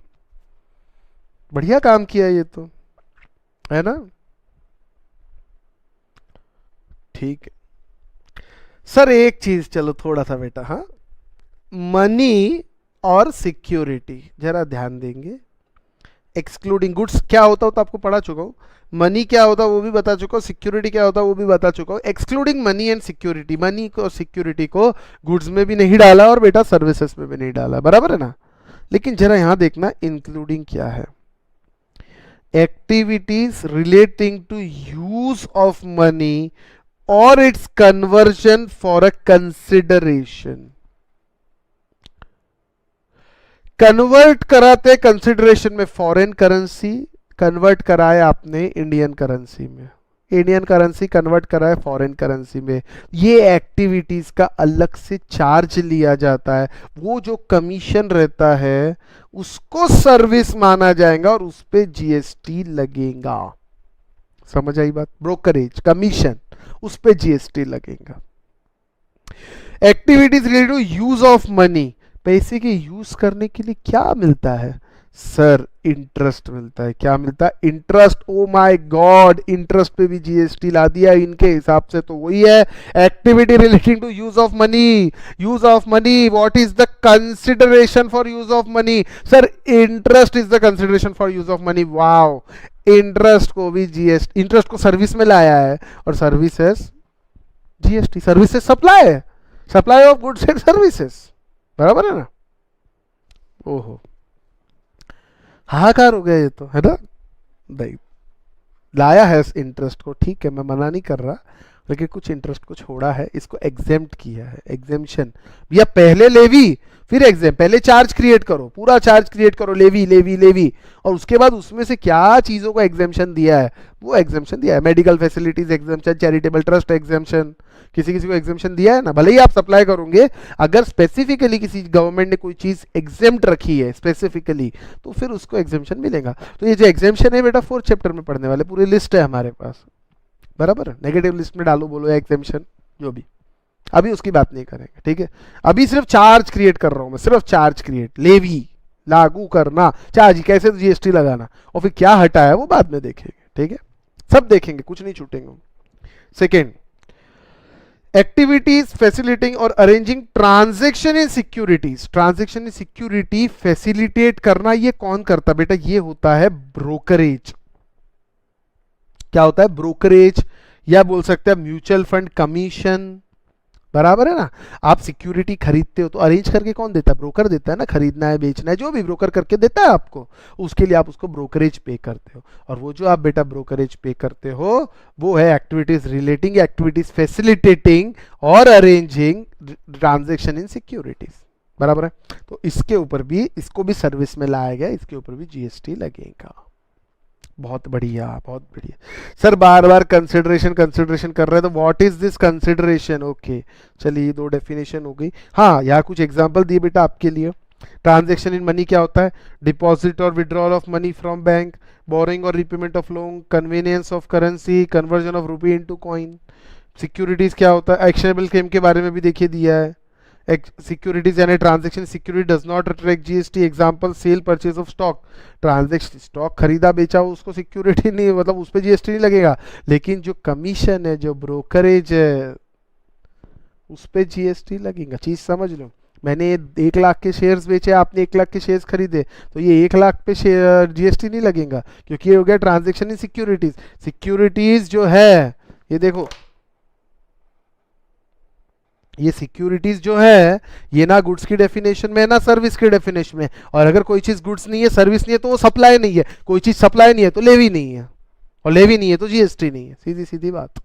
सेक्शन 9 में लेवी लिखा है, जीएसटी लगेगा। कब लगेगा सर? सप्लाई पे जीएसटी लगेगा। Taxable supply, that to supply should be taxable. Taxable supply के बारे में सेक्शन 7 में लिखा है। और सप्लाई क्या बोलता है? Goods and services. तो बेटा जो गुड्स नहीं है और सर्विस नहीं है तो सप्लाई नहीं है, सप्लाई नहीं है तो लेवी नहीं है, लेवी नहीं है तो जीएसटी नहीं है। सीधी सीधी बात। मनी और सिक्योरिटीज पे कोई जीएसटी नहीं है इनके ट्रांजेक्शन पे, बराबर है। Transaction in money, deposit withdrawal money from bank, borrowing, repayment of loan, conveyance of currency, एक जगह से दूसरी जगह पहुंचाना, conversion of rupee into coin. लेकिन एक चीज समझ लेना, ये conversion of rupee into coin पे अगर कोई चार्ज लिया जाता है, मान लीजिए आपने 1000 रुपए दिए और आपको 980 रुपए के कॉइन दिए, तो जो 20 रुपए ये कमीशन है, ये कमीशन है बेटा। तो ये जो कमीशन है इस पे जीएसटी लगेगा। It is not the transaction in money. ये कमाई है, कमीशन है, पैसा कमाया, सर्विस दी है, जीएसटी लगेगा। Facilitating transaction in securities, brokerage. Transaction से 1 लाख के शेयर खरीदे, 1 लाख के बेचे, उस पर जीएसटी नहीं लगेगा। लेकिन मान लीजिए उस 1 लाख पे 1000 रुपए ब्रोकर की ब्रोकरेज है, उस पे जीएसटी लगेगा। एक्शनेबल क्लेम को तो ऑलरेडी जीएसटी गुड्स के दायरे में लाया गया है। क्या होता है? Transfer of unsecured debt, right to participate draw held in a lottery, arrears of rent is actionable claim, insurance claim etcetera. ये एग्जांपल्स है, ये इलुस्ट्रेटिव लिस्ट है बेटा, ये फुल एग्जांपल्स पूरे नहीं है, बराबर है, इलुस्ट्रेटिव है। चलिए ठीक है, ये कवर हो गया हमारा। ये पेज पे तो बाद में आऊँगा। ये हो गया। रिसिपिएंट के बारे में अभी नहीं है, रिसिपिएंट के बारे में थोड़ी देर में पढ़ाऊँगा। यहाँ रिसिपिएंट के बारे में कुछ लिखा नहीं है।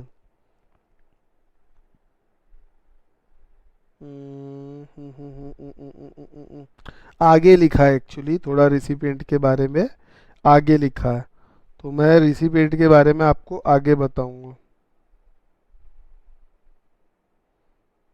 ये देखिए, मैं बता देता कहाँ लिखा है वैसे।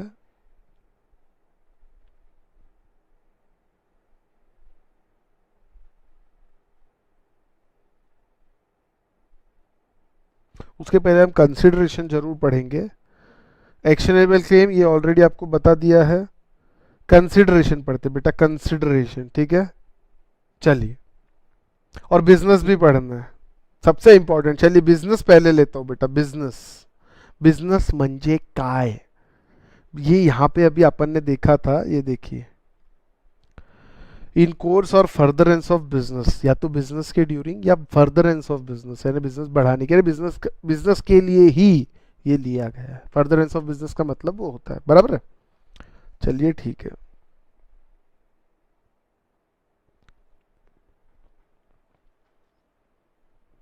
ये दो डेफिनेशन चिल्लर चिल्लर है, निपटा लेते। प्रिंसिपल और फैमिली की। प्रिंसिपल मतलब प्रिंसिपल एजेंट वाला, ये वो है प्रिंसिपल, ठीक है।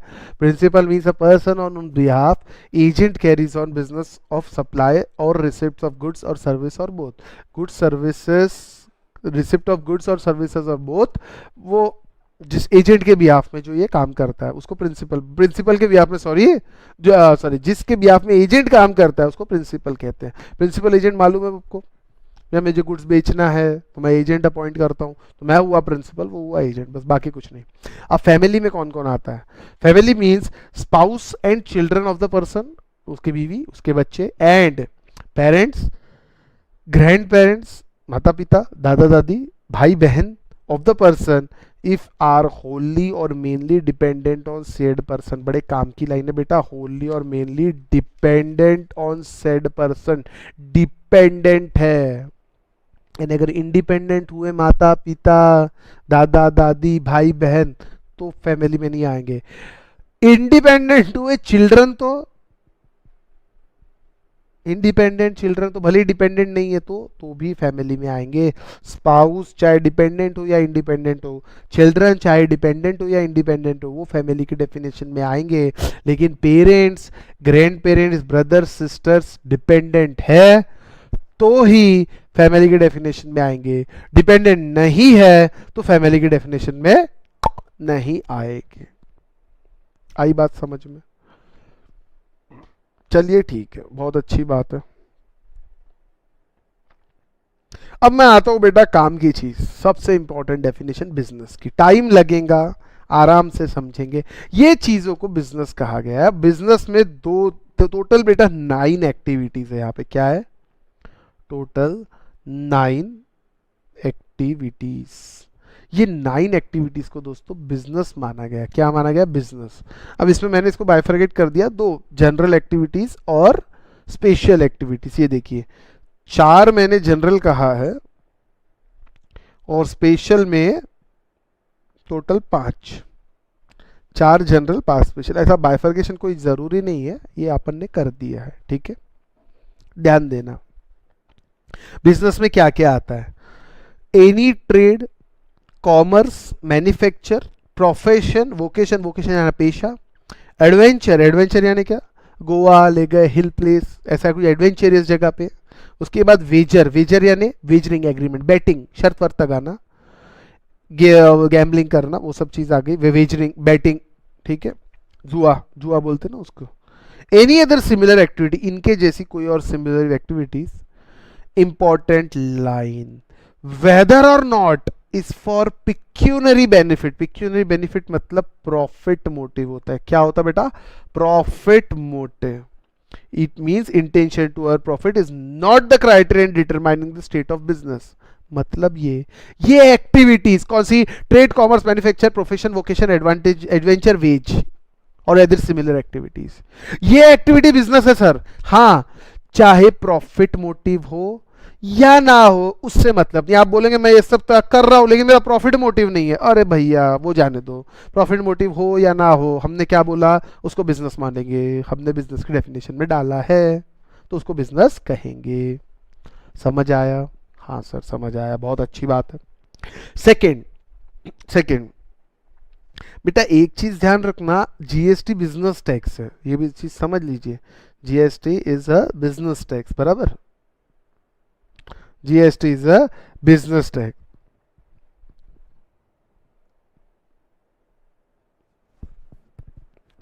आगे, और आईटीसी भी तभी मिलता है जब बिजनेस यूज के लिए ले रहे हैं आप। पर्सनल यूज के लिए तो इनपुट टैक्स क्रेडिट नहीं ले सकते। जैसे आपने मान लीजिए, अभी आपको बता देता हूं, आपने घर पे एसी लगवाया, चीज समझ लो, तो वो आपने जो घर पे एसी लगाया वो आपके पर्सनल यूज के लिए, जीएसटी तो सप्लायर ने आपको लगा के दिया है लेकिन उसका क्रेडिट नहीं मिलेगा। लेकिन अगर आपने एसी अपने फैक्ट्री में लगवाया है, ठीक है, तो आप वो बिजनेस के लिए एयर कंडीशन का यूज कर रहे हो। या मैं समझ लीजिए रिकॉर्डिंग करता हूँ तो मैंने एयर कंडीशन लगवाया है, या क्लासेस में हम क्लासेस चलाते तो उसमें एयर कंडीशन लगाया है। तो ये क्यों है? For providing services further in course of business, तो उसका इनपुट टैक्स क्रेडिट मिलेगा। मोबाइल पर्सनल यूज के लिए लिया नहीं मिलेगा, मोबाइल लेकिन बिजनेस यूज के लिए लिया तो मिलेगा। चीज समझ लीजिए, ठीक है। इनपुट टैक्स क्रेडिट भी तभी मिलता है, ठीक है। खैर इनपुट टैक्स क्रेडिट की बाद में बात करेंगे, उसके लिए पूरा एक चैप्टर है बेटा हमारे पास, कोई प्रॉब्लम नहीं है उसकी। चलिए आगे चलते हैं। एनी एक्टिविटी और ट्रांजैक्शन इन कनेक्शन विथ और इंसिडेंटल और ancillary to sub clause A, ये है आपका सब क्लॉज ए। बहुत बढ़िया। मतलब इसका ये है, अगर अगर अगर ये ए में जो एक्टिविटीज है ये बिजनेस है, अगर क्या है ही, तो इसकी इंसिडेंटल या एंसिलरी एक्टिविटी भी बिजनेस कहा जाएगा। वाह वाह, बहुत बढ़िया, पूरा ही हिला दिया। एंसिलरी एक्टिविटीज भी बिजनेस कहा जाएगा। ओ हो, बहुत बढ़िया दो एग्जांपल दिए, उसके बाद मैं एक मजेदार एग्जांपल लेता हूं। सबसे पहले लिखा है सेल ऑफ ओल्ड फर्नीचर और scrap bye trader of mobile shop. आपकी मोबाइल की दुकान है, हाँ, आप क्या कर रहे हैं, ट्रेड कॉमर्स मैन्युफैक्चर कुछ तो भी कर ही रहे हैं, हाँ कर रहे हैं। अब इसका आपने ओल्ड फर्नीचर बेचा, तो ये जो एक्टिविटी है, ये फर्नीचर मोबाइल की दुकान का है, बिजनेस का फर्नीचर है, तो ये activity incidental ancillary to sub clause A. हाँ, फर्नीचर दुकान का था, उस पर डेप्रिसिएशन मैं क्लेम करता था, बिजनेस करता था, तो भैया ये जो फर्नीचर बेचा इस पे जीएसटी लगेगा। बट घर का फर्नीचर बेचा, जीएसटी नहीं लगेगा। ये घर के फर्नीचर में बिजनेस के लिए थोड़ी यूज कर सकता था, ना ट्रेड, ना कॉमर्स, ना मैन्युफैक्चर, ना प्रोफेशन, ना वोकेशन, ना एडवेंचर, ना वेजरिंग, उसके लिए मैं यूज करता ही नहीं था घर का फर्नीचर, ना डेप्रिसिएशन लेता था। अब बिजनेस का है, ये कैसे पता चलेगा? सर हम डेप्रिसिएशन लेते ना बिजनेस वाले एसेट्स पे, इनकम टैक्स में पढ़ा था ना, तो बिजनेस वाला है ना बेटा, तो अब आप उसको रद्दी में बेच रहे ना ओल्ड फर्नीचर को, तो जीएसटी लगेगा। It will be supply, it will be business, business मान लिया मतलब गुड सर्विस सब लग जाएगा, सीधी बात। इन कोर्स और फर्दरेंस ऑफ बिजनेस देखा था अपन ने सप्लाई की डेफिनेशन में, अभी ये सारे वर्ड उसी की डेफिनेशन में, बहुत बढ़िया। Sale of old machine by manufacture, ये भी रहेगा। चलिए एक एग्जांपल देता हूं, जवाब आप देना। वैसे कैसे दूंगे, सॉरी, क्लास में रहते तो पूछता था। आपकी शॉप है, उस पर न्यूज़पेपर आता है, न्यूज़पेपर, न्यूज़पेपर भी एक्सपेंडिचर है। शॉप पे न्यूज़पेपर रखना जरूरी, भाई कस्टमर आते खाली खड़े रहेंगे तो मैगजीन, शॉप देखा होगा आपने कई बार, शॉप में अगर टाइम रहता है तो कस्टमर पढ़ते रहता है न्यूज़पेपर मैगजीन वगैरह, तो वैसा न्यूज़पेपर मैगजीन पड़ा है, और उसका जो एक्सपेंस है आप ऑब्वियसली बिजनेस में क्लेम करते ही थे, भैया खर्चा है बिजनेस से रिलेटेड, दुकान पे न्यूज़पेपर आता है, बराबर है, जरूरी है बिजनेस के लिए न्यूज़पेपर, एडवर्टीजमेंट वगैरह देते रहते होंगे आप। खैर एडवर्टीजमेंट एक्सपेंडिचर की मैं बात नहीं करूंगा। वो जो न्यूज़पेपर है जमा होता है, अब वो रद्दी जो जमा हो गई उसको आपने बेच दिया, समझना बात, न्यूज़पेपर की रद्दी, जो न्यूज़पेपर आपके दुकान में आता था, शॉप में आता था, वो रद्दी को आपने बेचा। एक्टिविटी एंसिलरी इन और इन कनेक्शन विद और incidental to sub clause A. Incidental, sub clause A में ट्रेड, आपकी दुकान में ट्रेड होता था, हाँ होता था sir, trade commerce manufacture profession okay, कुछ भी होता था, उससे रिलेटेड एक्टिविटी, हाँ सर न्यूज़पेपर उसके लिए आते थे, उसी न्यूज़पेपर को रद्दी में आपने बेचा है, हाँ सर उसी न्यूज़पेपर को रद्दी में बेचा है, सप्लाई मानेंगे, सॉरी जीएसटी लगेगा, जीएसटी लगेगा, सॉरी बिजनेस मानेंगे उसको, सॉरी मैं तो बाकी की बात बोल दी, सप्लाई जीएसटी लगेगा, बिजनेस माना जाएगा, वो बिजनेस की डेफिनेशन में इंक्लूड है। ओ हो, और घर की रद्दी बेचा तो नहीं, वो नहीं है, ठीक है। अब इसमें क्या हुआ था, एक तिरुमाला तिरुपति देवस्थानम, टीटीडी, तिरुपति का जो मंदिर है, वहां पे बेटा प्रसाद जो था ना, प्रसादम, उसके लिए पैसे लिए जाते, मतलब पैसे लिए जाते हैं, जो दर्शन कराते हैं उसके बाद प्रसाद दिया जाता है, प्रसाद का चार्ज उसमें इंक्लूड रहता है, पैसे लिए जा रहे हैं, कंसिडरेशन। अब सवाल ये उठा, ये जीएसटी के पहले की बात है, सीएसटी डिपार्टमेंट ने, वहां के सेंट्रल सेल्स टैक्स डिपार्टमेंट या वैट डिपार्टमेंट ने बोला, भैया ये जो प्रसादम आप दे रहे हो ना, ये पैसे लेके दे रहे हो, बेच रहे हो आप ये प्रसादम, इस पे वैट लगेगा, सीएसटी लगेगा। अरे बाप रे, तो केस जो है वो कोर्ट में गया। क्या मेन एक्टिविटी उस मंदिर की प्रसादम देना है कि दर्शन कराना है? सर मेन एक्टिविटी दर्शन है, रिलीजियस एक्टिविटी मेन है, prasadam is incidental activity, is ancillary activity, बराबर है ना। Main activity religious, incidental activity prasadam. अब मुझे बताओ, इंसिडेंटल एंसिलरी एक्टिविटी तभी बिजनेस कहलाएंगी जब मेन एक्टिविटी बिजनेस कहलाएंगी, बोलो हाँ कि ना। यहां लिखा है ऊपर की एक्टिविटी ट्रेड कॉमर्स मैन्युफैक्चरिंग सब सब सब, सब बिजनेस की डेफिनेशन में है, और बी पॉइंट में लिखा है, देखो ध्यान से, एनी एक्टिविटी और transaction in connection with, any activity और ट्रांजैक्शन कनेक्शन विथ और इंसिडेंटल और ancillary to sub clause A, यानी कोई भी एक्टिविटी इन कनेक्शन विथ और इंसिडेंटल टू और ancillary to sub clause A से रिलेटेड। अगर ए ही बिजनेस नहीं है तो बी तो बिजनेस होने के चांस ही नहीं है। समझ आ रही बात? अब मंदिर वालों ने बोला कि भैया we are doing religious activity, understand. Religious activity A point में कहीं आती है क्या? नहीं, ट्रेड भी नहीं है, कॉमर्स भी नहीं है, मैन्युफैक्चर भी नहीं है, प्रोफेशन भी नहीं है, वोकेशन भी नहीं है, एडवेंचर भी नहीं है, वेजरिंग भी नहीं है, नहीं है, नहीं है, नहीं है, पिक्यूनरी बेनिफिट नहीं है, नहीं है, अदर सिमिलर एक्टिविटी नहीं है। Religious activities is not a business, A point में नहीं आती, तो उसके तुम बोल रहे ये जो प्रसादम देना है, it is incidental to main activity. What is main activity? Religious. Religious जो darshanam, darshan is the main activity, charitable activity, religious activity, उसका इंसिडेंटल है प्रसादम, उसका इंसिडेंटल है। ये प्रसादम बिजनेस का इंसिडेंटल नहीं है। और यहां बी पॉइंट में कवर होने के लिए क्लॉज ए की इंसिडेंटल एक्टिविटी होना, और क्लॉज ए में बिजनेस एक्टिविटी लिखी है, क्लॉज ए में रिलीजियस एक्टिविटी नहीं लिखी, तो प्रसादम विल, दो आप पैसे ले रहे हो कोई बात नहीं, कंसिडरेशन से लो बिना उसकी मतलब नहीं यहाँ पे, prasadam will not be liable to GST. समझ आई बात? कहां से लगेगा देख लीजिए, समझे आप? नहीं समझे है ना? चलिए आगे सी पॉइंट पे आते दोस्तों। सी और डी पॉइंट तो वैसे बहुत सिंपल है, ध्यान देना जरा।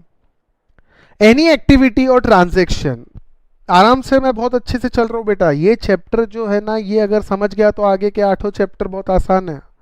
ये चैप्टर समझना बहुत जरूरी है, मैं बहुत टाइम लगा के काम कर रहा हूं, बराबर है ना? धीरे धीरे हम चल रहे हैं, कोई प्रॉब्लम नहीं। इसके बाद दोस्तों सी पॉइंट को देखते हैं। Any activity or transaction in nature of subclause A above whether or not there is volume, मतलब कोई भी एक्टिविटी ए के जैसी, whether or not, चाहे दे वॉल्यूम यानी बहुत ज्यादा वॉल्यूम में हो या ना हो, फ्रीक्वेंसी यानी बार बार होता हो ना हो, उससे मतलब नहीं, कंटिन्यूसली हो ना हो, रेगुलरली हो ना हो। ओकेशनल ट्रांजेक्शन, एग्जाम्पल बहुत अच्छा है, even occasional transaction are subject to GST. For example trader of computer, मैं कंप्यूटर की ट्रेडिंग करता हूँ, also providing consultancy how to set up computer shop to his friend for consideration, इसमें जीएसटी लगेगा। एक चीज और, एक चीज और, मतलब ये बिजनेस माना जाएगा। जैसे मैं मान लीजिए मेरा टीचिंग का बिजनेस है, मुझे वास्तु भी समझता है, वास्तु का नॉलेज है, धर्म का नॉलेज है, ज्ञान का नॉलेज है, गीता वीता आती है, सब आती है, तो प्रवचन भी देता हूँ। प्रवचन एक बार मैंने प्रवचन किया समझ लो, फॉर एग्जांपल भागवत वगैरह प्रवचन किया, एक ही बार किया, बार बार नहीं किया, तो उसको भी बिजनेस माना जाएगा, although it's not a religious activity, ऐसा कहा बताना पड़ेगा, ठीक है। इसके बाद D point, supply or acquisition of goods including capital assets and services in connection with commencement or closure of business। या तो सप्लाई कर रहे हैं या खरीद रहे हैं, या बेच रहे हैं या खरीद रहे हैं, किसमें? With in connection with commencement और क्लोजर, ठीक है। ये जनरली आईटीसी क्लेम करने के लिए इसको बिजनेस के अंदर माना जाता है, इसको बिजनेस माना जाएगा, इसको सप्लाई माना जाएगा, सॉरी बिजनेस माना जाएगा। बिजनेस में आ गया मतलब फिर वो सप्लाई वगैरह आ जाता है, यानी कमेंसमेंट के पहले अगर खरीदा और क्लोजर के बाद बेचा तो वो सब बिजनेस मान लिया जाएगा, ठीक है। इट कवर्स परचेस और sale of assets material before commencement और क्लोज ऑफ और fix asset at closure of business. अब ये कभी भी हो सकता है बेटा, एक चीज समझ लेना, जैसे मान लीजिए मैं क्लास चलाता हूँ, ये अपन क्लास चलाते हैं, कैप्स वाले क्लास चलाते हैं, आपको तो मालूम है। अब या कोई आदमी क्लास चलाता है XYZ नाम से, और वो प्रीमाइसेस जो है, अपना जो प्रीमाइसेस है वो छोटा पड़ रहा, अपना काम बहुत बढ़ गया, तो अपन ने दूसरा प्रीमाइसेस ले लिया, बेंचेस वगैरह सब नए ले लिए, प्रोजेक्टर वगैरह सब नए लगा दिए, बराबर है। अब 3 साल से नए प्रीमाइसेस में है अपन, और वो जो पुराने प्रीमाइसेस के बेंचेस वगैरह अगर कोई आता है, ये कैपिटल एसेट है अपने, उस वक्त जीएसटी अपन ने लिया था, इस पे इनपुट टैक्स क्रेडिट आपको मालूम होगा, बराबर है ना। अब ये बिजनेस एसेट्स को हम बेच रहे हैं, commencement of business, sale of stock or fixed asset at closure of business, business close कर रहे हैं उसको बेच रहे हैं, तो ये जो फिक्स्ड एसेट जो हम बेच रहे हैं दोस्तों, इस पे भी इसको बिजनेस माना जाएगा, ये ट्रांजैक्शन को बिजनेस ट्रांजैक्शन माना जाएगा सेक्शन के हिसाब से। चलिए ठीक है।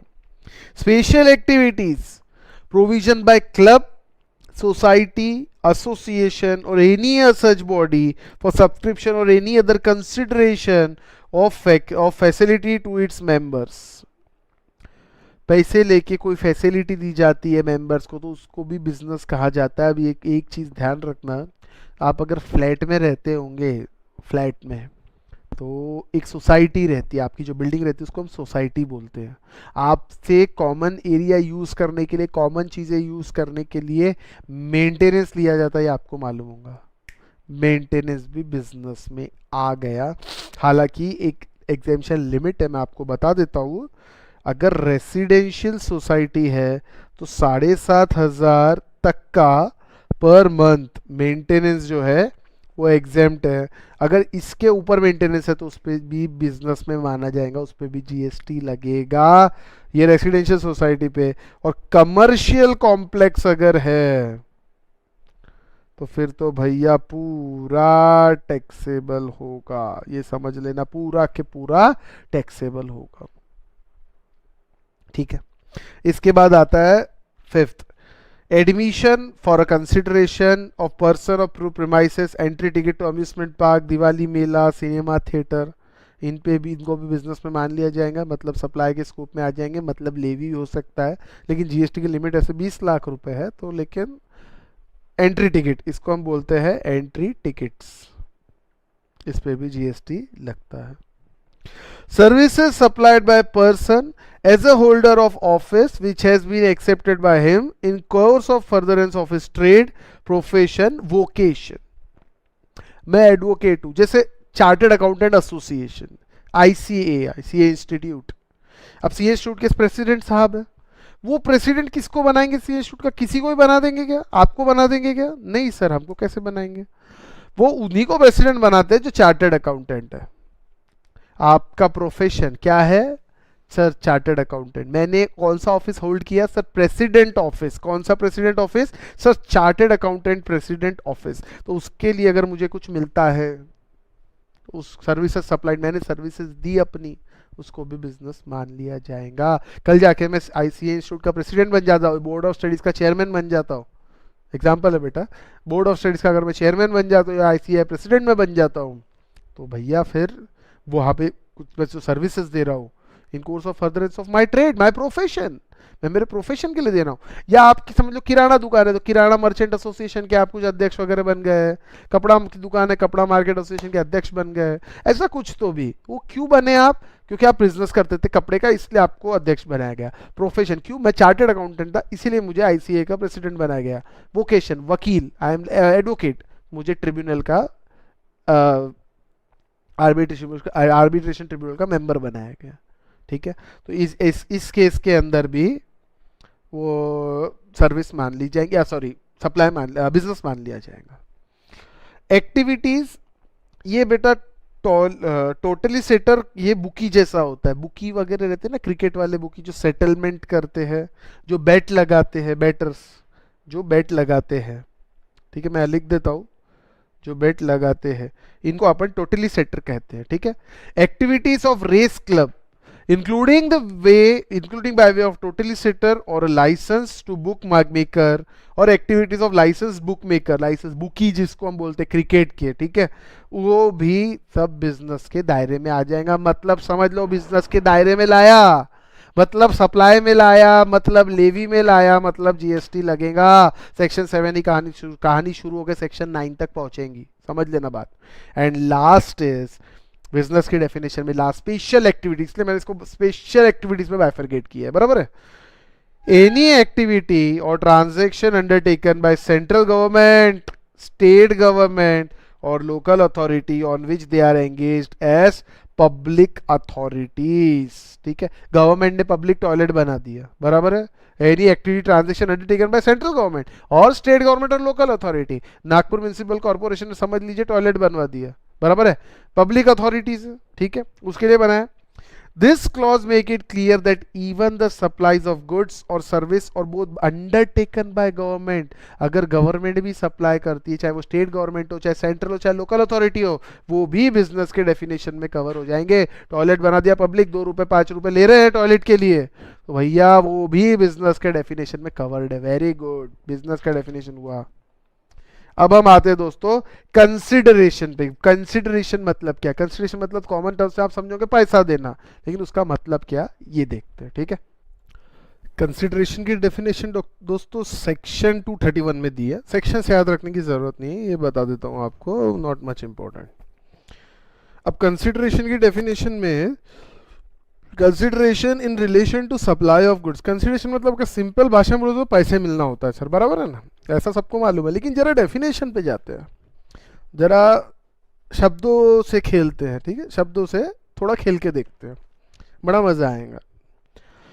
इन relation to supply of goods और सर्विसेज और both includes any payment made और टू बी मेड, मिल गया या मिलने वाला है, वेदर इन मनी, या तो पैसे मिले, मनी की डेफिनेशन देख चुके अपन, और अदरवाइज इन रिस्पेक्ट ऑफ और इन रिस्पॉन्स टू और for the inducement of supply of goods. बेटा इंड्यूसमेंट का मतलब एक जरा 10 मिनट रुकना, या नीचे दिया हुआ है, ठीक है, तो इंड्यूसमेंट के बाद मैं थोड़ा बाद में करूंगा। Inducement of supply of goods और सर्विसेज और both, whether by the recipient or by any other person, but shall not include any subsidy given by government, central government और state government। बहुत बढ़िया, सब कुछ कवर कर डाला यहाँ पे, ठीक है। इंड्यूसमेंट का मतलब बाद में बताऊंगा, और साथ ही एक चीज और लिखिए, जो भी कंसिडरेशन दिया जाता है, चलिए वो तो इंक्लूड है, पेनी पेमेंट मेड और to be made, whether in money और अदरवाइज, कैश में हो, काइंड में हो, मनी में हो या काइंड में हो, कुछ भी हो, इन रिस्पॉन्स टू और for the inducement of, in response to, सब आपने गुड सप्लाई किया उसके रिस्पॉन्स में पेमेंट हो रहा है, या कुछ तो भी इंड्यूसमेंट के कारण पेमेंट हो रहा है, और बोथ गुड सर्विसेज और बोथ, वेदर बाय रिसिपिएंट या कोई और पर्सन, रिसिपिएंट या कोई और पर्सन। रिसिपिएंट कौन, किसका रिसिपिएंट सर? गुड्स या सर्विस का रिसिपिएंट। सर ये रिसिपिएंट कौन होता है? अरे वाह, रिसिपिएंट कौन होता है, सवाल बहुत अच्छा है। ये होते हैं रिसिपिएंट, जरा ध्यान देंगे, ठीक है। मैंने पहले ही बोला था मैं वर्ड्स में ही डेफिनेशन सब कवर करूंगा। रिसिपिएंट कौन होता है, चलिए समझ लेते हैं। If consideration is payable for supply of goods और service, if consideration is payable for supply of goods और सर्विस, तो person liable to pay the consideration, उसको हम रेसिपिएंट बोलते हैं। जो भी आदमी लायबल है वो पे करने के लिए, यानी जिसको ऑब्वियसली गुड्स या सर्विस मिलेगा वो लायबल रहेगा, ठीक है। If no consideration is payable, फुकट में मिला तो, मान लीजिए मैंने मेरे सगे भाई को कुछ सर्विस दी, या मैंने मेरे सगे भाई को इनडायरेक्ट टैक्सेशन पढ़ाया, पैसे लूंगा क्या? पैसे लूंगा।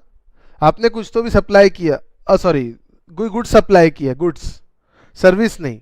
यहां पे एक चीज ध्यान रखना बेटा, यहां पे गुड्स लिखा है, यहां पे सर्विस नहीं लिखा, नहीं लिखा है सर्विस, ये बात ध्यान रखना। वो एग्जाम्पल नीचे आएगा, ये रहा। If no consideration payable of supply of service, service यानी वही मैंने मेरे भाई को पढ़ाया जीएसटी, और मैंने उससे कोई पैसे लूंगा क्या? नहीं लूंगा ना। तो person to whom service is render, किसको सर्विस दी? मेरे भाई को, तो वो हो गया रेसिपिएंट, बराबर है। हम सिर्फ रेसिपिएंट की डेफिनेशन पढ़ रहे हैं, सप्लाई में आएगा नहीं आएगा वो बात की बात है, जीएसटी में आएगा नहीं आएगा वो सब बात की बात है। हम क्या पढ़ रहे हैं अभी? हम सर सिर्फ डेफिनेशन पढ़ रहे हैं, बराबर है। तो इफ कंसिडरेशन ही पेएबल, तो बात ही खत्म हो गई। जो भैया अगर कंसिडरेशन मिलने वाला है, फर्स्ट पॉइंट ये देखिए, 3 पॉइंट में डेफिनेशन है बेटा, 1 2 और 3, और ये तो नोट है, ये जो नीचे दिया ना ये एक नोट है।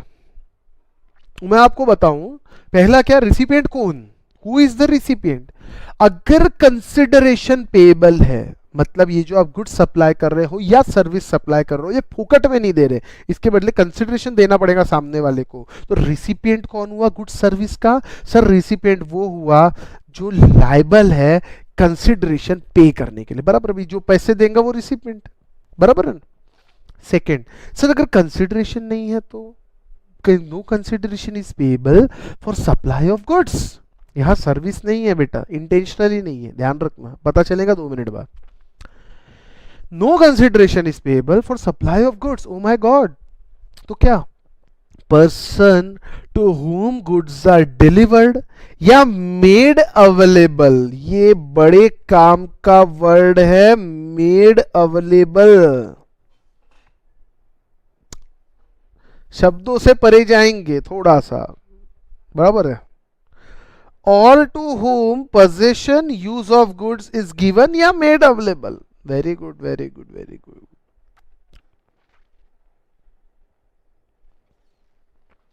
जरा ध्यान देना,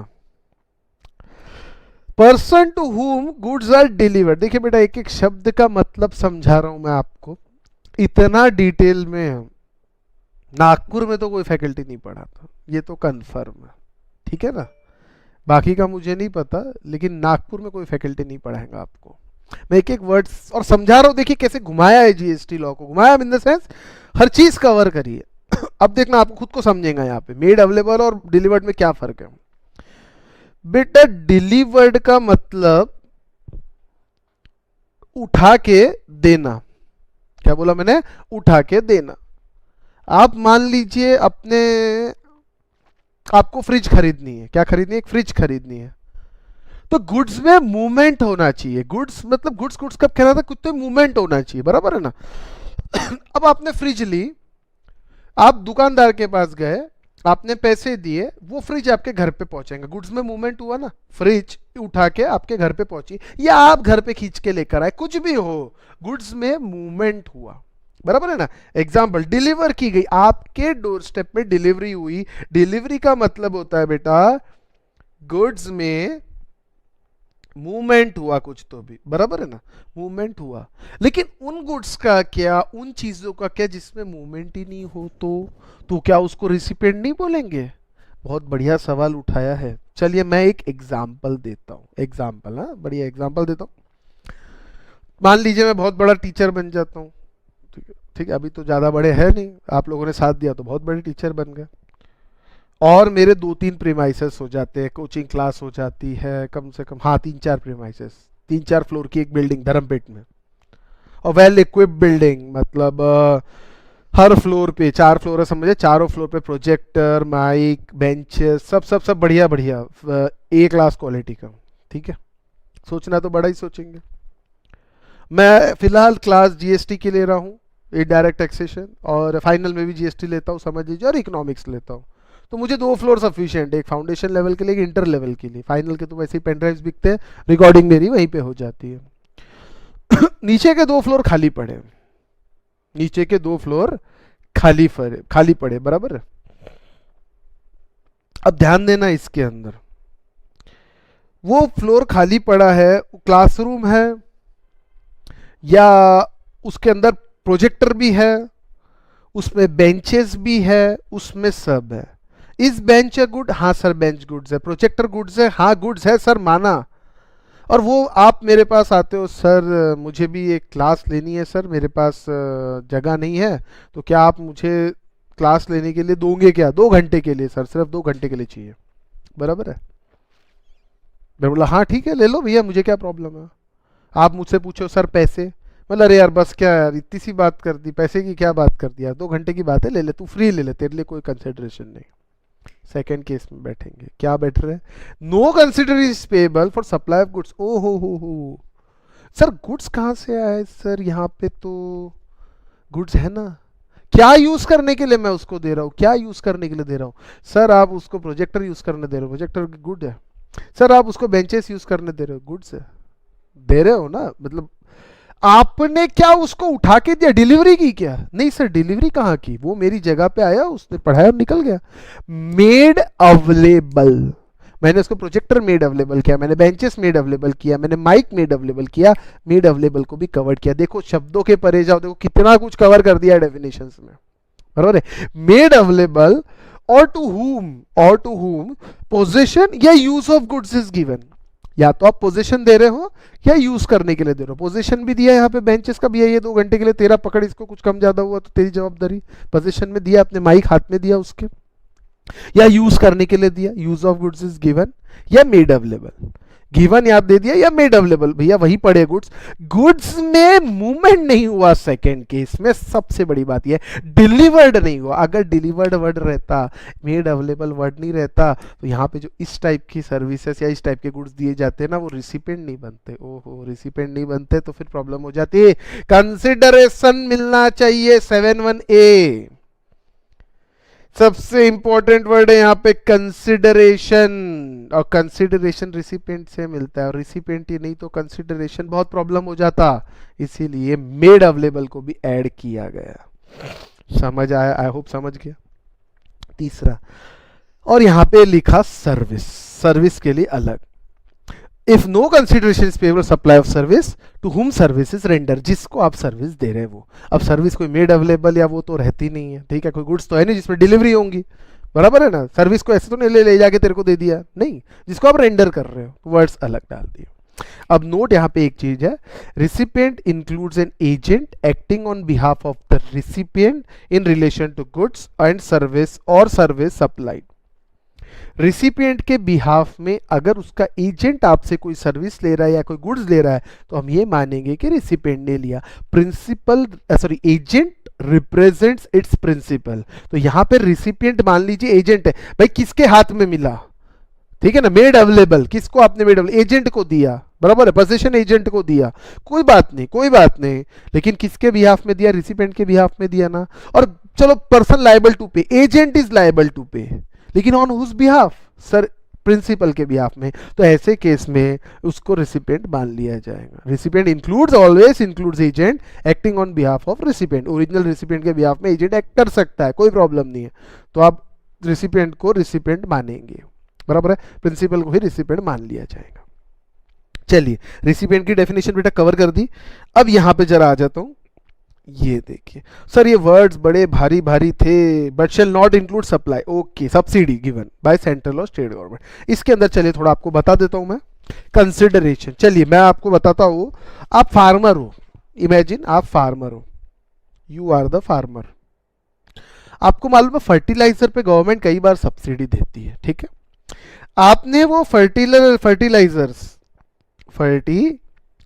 पे मान लीजिए 30% की सब्सिडी है बेटा, कितनी, 30% की सब्सिडी है, और ये सब्सिडी गवर्नमेंट आपको देती है। आपने फार्मर को 100 रुपए के सीड्स बेचे या फर्टिलाइजर बेचे, 30 रुपीज सब्सिडी थी, 70 रुपीज फार्मर से कलेक्ट करोगे, बराबर है। चलिए बताइए कंसिडरेशन यहाँ पे कितना होगा, 100 की 70, सर 70 होगा, यानी इस कंसिडरेशन अमाउंट पे जीएसटी लगाया जाएगा at the rate what ever percentage. Consideration में सब कुछ इंक्लूड करता है, रिसिपिएंट फार्मर है, उससे आपको पैसा मिला, आपने गुड सप्लाई किया, ठीक है, but shall not include any subsidy given by central government और स्टेट गवर्नमेंट। सेंट्रल गवर्नमेंट, केंद्र सरकार या राज्य सरकार अगर कोई सब्सिडी देती है तो हम इंक्लूड नहीं करना है। चलिए समझ आया। सेकेंड एक और चीज लिखी है, ओहो, monetary value of any act or forbearance, ओहो हो कितना भारी शब्द है, देखते। In respect of, in response to और फॉर इंड्यूसमेंट ऑफ, इंड्यूसमेंट के बारे में नीचे, or supply of the supply of goods और सर्विसेज और both whether by recipient or by any other person but shall not include any subsidy given by central state government. हो monetary value of any act or फॉरबियरेंस, sir फॉरबियरेंस वाला तो आपने कर दिया, ये act क्या, चलिए ठीक है, एग्जाम्पल देते हैं, बहुत आसान एग्जाम्पल। चलिए अब इसके अंदर मान लीजिए कि मैं एक इंटीरियर डेकोरेटर हूं, या मैं एक कारपेंटर हूं, कारपेंटर हूं मैं, ठीक है, आई एम कारपेंटर, और बहुत बड़ा कॉन्ट्रैक्ट लेता हूं मैं, बड़े बड़े छोटे मोटे कॉन्ट्रैक्ट नहीं लेता, बड़ा काम मेरा। मुझे एक पर्सन का फ़ोन आता है और मुझे कहते हैं कि आप मेरा ये फ्लैट पड़ा है नागपुर में, और मुंबई का आदमी है, नागपुर में फ्लैट पड़ा है फलानी सोसाइटी में, आप इसको पूरा फर्नीचर बना दीजिए, मैं डिज़ाइन आपको वो भेज देंगे, मुझे भेज देंगे वो, और उस हिसाब से मुझे पूरा कारपेंटर पूरे फर्नीचर बना के वेल फर्निश करके उसको घर देना है, ठीक है। कॉन्ट्रैक्ट मैंने ले लिया। अब वो मुझे पैसा देगा जो भी, और विथ मटेरियल, मुझे मटेरियल लाना है खुद ही, और वर्क्स कॉन्ट्रैक्ट बेसिस पे उसने दे दिया, टर्न की प्रोजेक्ट जिसको बोलते हैं, मटेरियल भी मेरा और मेहनत भी मेरी, और सीधा उसको फर्नीचर रेडी चाहिए, बराबर। अब इस केस के अंदर जरा ध्यान देना, और उसको जल्दी चाहिए, उसने मुझे बोला 10 दिन के अंदर चाहिए, मैंने ताव में कॉन्ट्रैक्ट तो ले लिया, हाँ भाई 10 दिन में कर दूंगा मैं, मेरा काम बड़ा है, ठीक है। अब उसके फ्लैट पे गया, 10 दिन में मुझे कॉन्ट्रैक्ट कंप्लीट करके देना है, तो मुझे फटाफट बिल्कुल सुबह से रात तक काम करना पड़ेगा। अब सुन के देखो, आपका फ्लैट बाजू में है, इमेजिन करिए आपका फ्लैट बिल्कुल बाजू में लग के एक कॉमन वॉल है। अब मेरे फ्लैट में, जिस फ्लैट में मैं काम कर रहा हूँ दूसरे के बिहाफ में, उसमें कारपेंटर का काम तो आपको मालूम है, फर्नीचर का ठोक पीट दिन भर डुम डुम डुम डुम सब चालू है। सुबह से, अब मुझे 10 दिन में देना है तो मैं सुबह से लेकर रात तक, और कई बार तो रात के 12-12 बजे तक भी काम करता हूं। समझ आ रही बात आपको? आपको परेशानी होगी कि नहीं होगी? हाँ सर बहुत परेशानी होगी। आप क्या करोगे? सर हम ऑब्जेक्शन लेंगे, सोसाइटी जो है, बिल्डिंग सोसाइटी, वहां पे ऑब्जेक्शन लेंगे, आप नहीं माने तो पुलिस कंप्लेंट करेंगे। हम ऑब्जेक्शन लेंगे, हम आप पहले तो आपको प्यार से समझाएंगे, आप नहीं माने हम पुलिस कंप्लेंट करेंगे कि भैया रात के टाइम काम नहीं कर सकते, दोपहर में 2 से 5 आप काम नहीं कर सकते, सोने का टाइम है, बच्चे पढ़ाई कर रहे हैं, एग्जाम का टाइम है, आप काम नहीं कर सकते। क्या आप ऐसा ऑब्जेक्शन ले सकते हो? कि हाँ सर बिल्कुल ले सकते। क्यों नहीं ले सकते? Very good. अब क्या होगा? मेरा काम रुक जाएगा।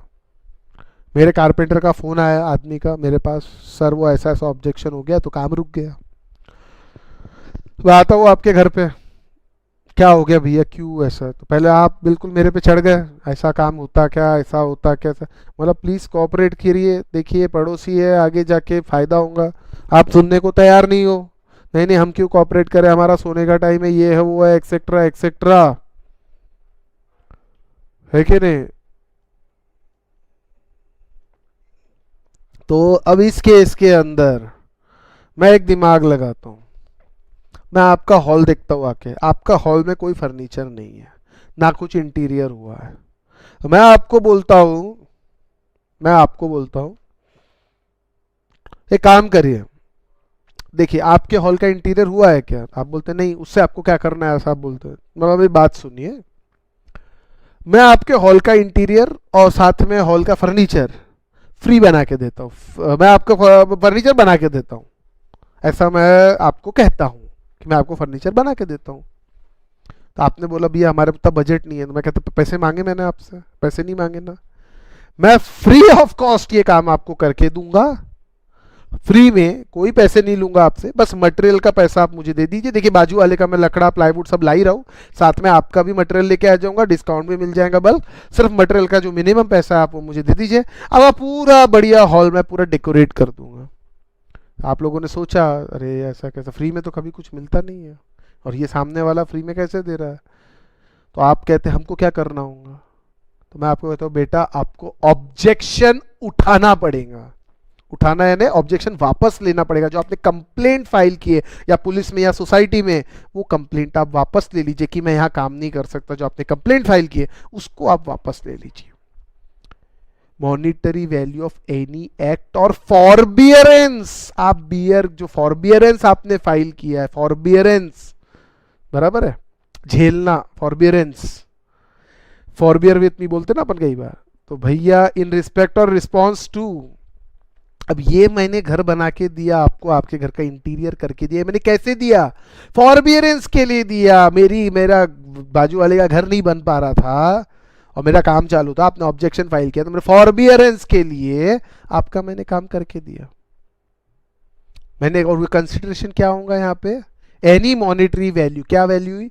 जो भी उस कारपेंट्री की वैल्यू है जो मैंने आपके घर में किया, वो कहेगा, वो जाएगा कंसिडरेशन में।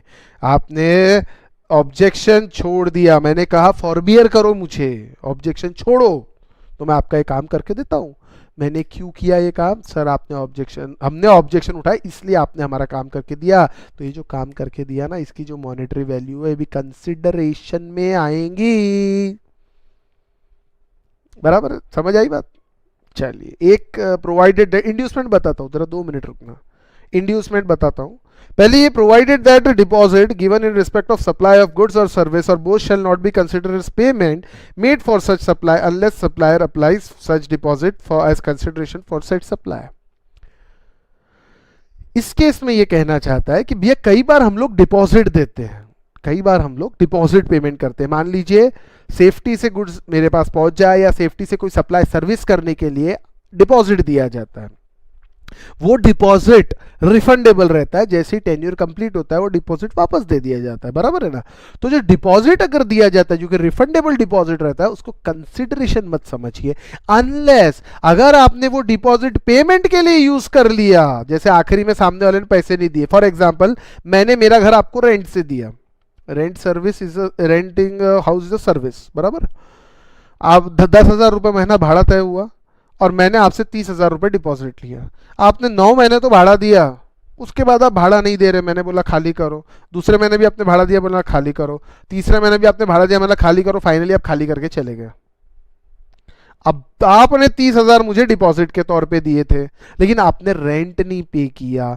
9 महीने का रेंट आपने पे किया, 3 महीने नहीं किया। तो आप पैसे मांगने आओगे तो मैं क्या बोलूंगा आपको, भैया आपने जो 3 महीने का रेंट पे नहीं किया ना, मैंने डिपॉजिट के अगेंस्ट में एडजस्ट कर लिया, जाओ तुम्हारा डिपॉजिट एडजस्ट हो गया। ठीक है, अब आप क्या बोल सकते हैं। तो बेटा डिपॉजिट को कंसिडरेशन नहीं मानते, लेकिन अगर डिपॉजिट आपने एडजस्ट कर लिया तो it acts as a consideration for service. सोच के देखो, डिपॉजिट एडजस्ट कर लिया, रेंट आपने पे नहीं किया था ना, तो मैंने उसको एडजस्ट कर लिया। मैंने उसको क्या किया, एडजस्ट कर लिया। I have applied such deposit as consideration for the said supply, for the said supply of service of renting the immovable property. समझ आई बात। इसके बाद आता मैं इंड्यूसमेंट पे। इंड्यूसमेंट की पहले डेफिनेशन देखते हैं। मजा आ रहा होगा, आई होप सब समझ में क्लियर एकदम। वह बता रहा ना, मैं आपको 5 दिन लेट होगा सिलेबस, लेकिन ऐसा फिट बैठेगा क्योंकि ये सब्जेक्ट जीएसटी इजी है। इजी नहीं, बहुत इजी है, एक बार समझ में आ जाए।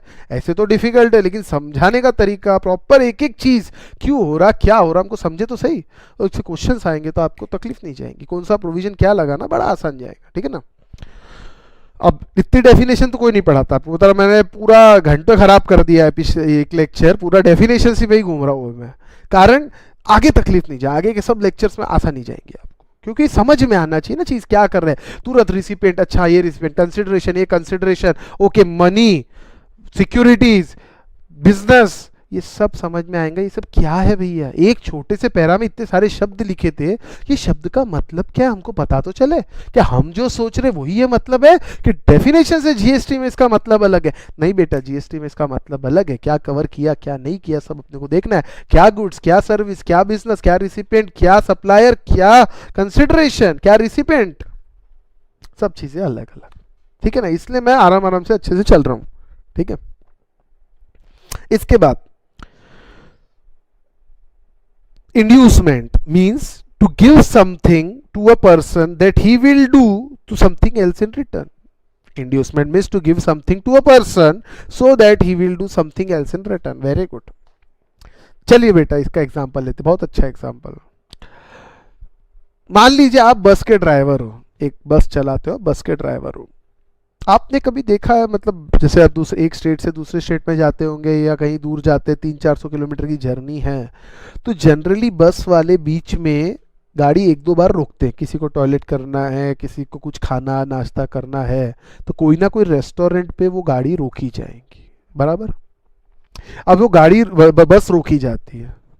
अब होता क्या, ये जो रेस्टोरेंट मालिक है, ये जो रेस्टोरेंट वाले हैं, ये बस के ड्राइवर को इंड्यूस करते हैं। क्या करते हैं, इंड्यूस, कि तू हमारे यहां कस्टमर लेके आ।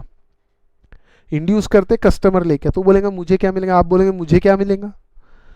तो चलिए हम तेरे को फ्री में खाना दिखलाएंगे, तू हमारे बस ला, तेरे को जो खाना है तू फ्री, तेरे को पैसे नहीं लेंगे, तेरे से पैसे नहीं लेंगे। तो ऐसे इंड्यूसमेंट को भी कंसिडरेशन कहा जाएगा। क्या कहा जाएगा, कंसिडरेशन। वो इंड्यूस, आप उसको फ्री में क्यों दे रहे हो, क्योंकि वो कस्टमर लेके आ रहा, पोटेंशियल कस्टमर लेके आ रहा, इसको इंड्यूसमेंट कहा जाएगा। ये डायरेक्ट लिंक है। अगर आप समझ लीजिए ड्राइवर हो, बस के, और आप बस खाली बस लेके आ रहे हो जिसमें एक भी पैसेंजर नहीं है, क्या वो ढाबे वाला फ्री में खाना खिलाएगा? क्या नहीं खिलाएगा सर। क्यों खिलाएगा? क्योंकि आपने उसके लिए पोटेंशियल कस्टमर लेके नहीं आए, आपने बस भर के कस्टमर लेकर आए, और वो कस्टमर वहाँ से चीज़ें खरीदेंगे। आपने महसूस किया होगा ये चीज़, बस वाले एक ही जगह पे रुकते जहाँ उनकी सेटिंग है ड्राइवर्स की, ड्राइवर्स को फ्री में खाना पीना दिया जाता है, बराबर है। इंड्यूसमेंट, डायरेक्ट लिंक है इस दोनों के बीच में। किसके बीच में डायरेक्ट लिंक है? वो ड्राइवर का, वहाँ गाड़ी ड्राइवर को खाना खिलाना और वो पोटेंशियल कस्टमर, इसके बीच में डायरेक्ट लिंक है, ठीक है। यही इलुस्ट्रेशन बेटा यहाँ दिया हुआ है, इलुस्ट्रेशन 1। एक और इलुस्ट्रेशन दिया हुआ है, a football player is offered a branded car as an inducement for him to join the club। एक क्लब, भैया हमारा ज्वाइन कर लीजिए, आपको हम एक ब्रांडेड कार देंगे। क्यों? आप क्लब ज्वाइन करने से क्या होगा? हमारे क्लब की शान बढ़ेंगी। In this case, car is offered is a consideration that induces the player to join the club to provide football skills. There is direct link between the act of joining the club and provision of the car। Doctors prescription लिखते हैं, दवाई company उनको induce करती है। चलिए उन सब में नहीं जाऊंगा मैं। अब ये फ्लो चार्ट भी बना है, अब इसको देख सकते हैं, कोई प्रॉब्लम नहीं है। एक्शनेबल क्लेम हो गया। सप्लायर, चलिए सप्लायर की डेफिनेशन बची है बेटा अपनी, बाकी गुड सर्विस वगैरह डेफिनेशन ले लिया आपने, और एक सप्लायर की डेफिनेशन भी अपन देख लेते हैं, ठीक है। Supplier in relation to any goods और सर्विसेज। देखिए गुड्स एंड और दोनों लिखा है, मतलब कई बार गुड्स एंड सर्विस दोनों सप्लाई की जाती है, या फिर गुड्स या सर्विस सप्लाई की जाती है, या गुड्स या सर्विस या गुड्स एंड सर्विस, सब कुछ इसके अंदर कवर हो जाएगा, बराबर है ना। तो बेटा supplier in relation to any goods और सर्विस, गुड्स एंड और service means the person supplying the said goods और सर्विस एंड इंक्लूड, जो आदमी सप्लाई कर रहा है वो तो आएंगे ही, पर्सन मतलब कौन? वो सारे लोग जो पर्सन में आते हैं, इंडिविजुअल, एचयूएफ, अमका डिमका सारे, and includes, important point, agent acting on behalf of such supplier in relation to goods और सर्विसेज। मतलब अगर एजेंट सप्लायर के बिहाफ में एक्ट करता है तो भैया वो एजेंट भी सप्लायर कहलाएगा, ऐसी सप्लायर की डेफिनेशन कहती है। सही बात है। कई बार प्रिंसिपल एजेंट, एजेंट सप्लायर के बिहाफ में एक्ट करता है। आई होप प्रिंसिपल एजेंट आपको मालूम है। ब्रोकर बोल सकते हैं आप, एजेंट, मीडिएटर, जो सप्लायर और बायर के बीच में डील करवाता है, तो वो प्रिंसिपल सप्लायर को रिप्रेजेंट कर रहा है, सप्लायर के बिहाफ में एक्ट कर रहा है, ठीक है। तो उसको भी यहाँ पे सप्लायर की डेफिनेशन में हमने इंक्लूड कर दिया। चलिए डेफिनेशन का खेल खत्म। काफ़ी ऐसे डेफिनेशंस बहुत है, एग्जाम में सर डेफिनेशन आ सकती है कि हाँ बिल्कुल आ सकती है, चांसेस कम है। एमसीक्यूज में घुमा सकते हैं डेफिनेशंस, एमसीक्यूज में क्वेश्चंस जरूर डेफिनेशन से रिलेटेड आ सकते हैं, बराबर है ना। चलिए ठीक है बेटा, तो अपन स्टार्ट तो करेंगे ही। हाँ तो ये यहाँ अपन याद है ये रुके थे यहाँ पे। चलिए मैं थोड़ा सा फिर से पूरा समा बांधता हूँ, जरा ध्यान देना बेटा। इसमें ऐसा है कंसेप्ट ऑफ सप्लाई के अंदर, ध्यान से सुनिएगा, सेक्शन 7 सेक्शन 8, ठीक है, 2 सेक्शन है, ज़्यादा नहीं है। और ये शेड्यूल 1 2 3 ये सेक्शन 7 से रिलेटेड है, यानी सेक्शन 7 शेड्यूल 1 भी वही उसी से रिलेटेड है, शेड्यूल 2 भी और शेड्यूल 3 भी। तो आज मैं सेक्शन 7 पढ़ूंगा, 7 मतलब 7 पढ़ेंगे हम लोग, और उसके बाद इस लेक्चर में सेक्शन 7 पढ़ेंगे, और इसके एटलीस्ट एक कुछ प्रोविजंस अभी कंप्लीट करेंगे हम लोग। 7(1)(b) तक कंप्लीट करूंगा दोस्तों, उससे ज्यादा नहीं होगा। 7(1)(b) तक कंप्लीट करते हैं। चलिए ठीक है, बहुत बढ़िया बात है सर। अब एक चीज समझिए आप, यहां पे स्टैट्यूटरी प्रोविजन लिखा है। क्या लिखा है बेटा? स्टैट्यूटरी प्रोविजंस, ठीक है। ये पूरा कैसा एक्ट करता है देखिए, अब ध्यान देना।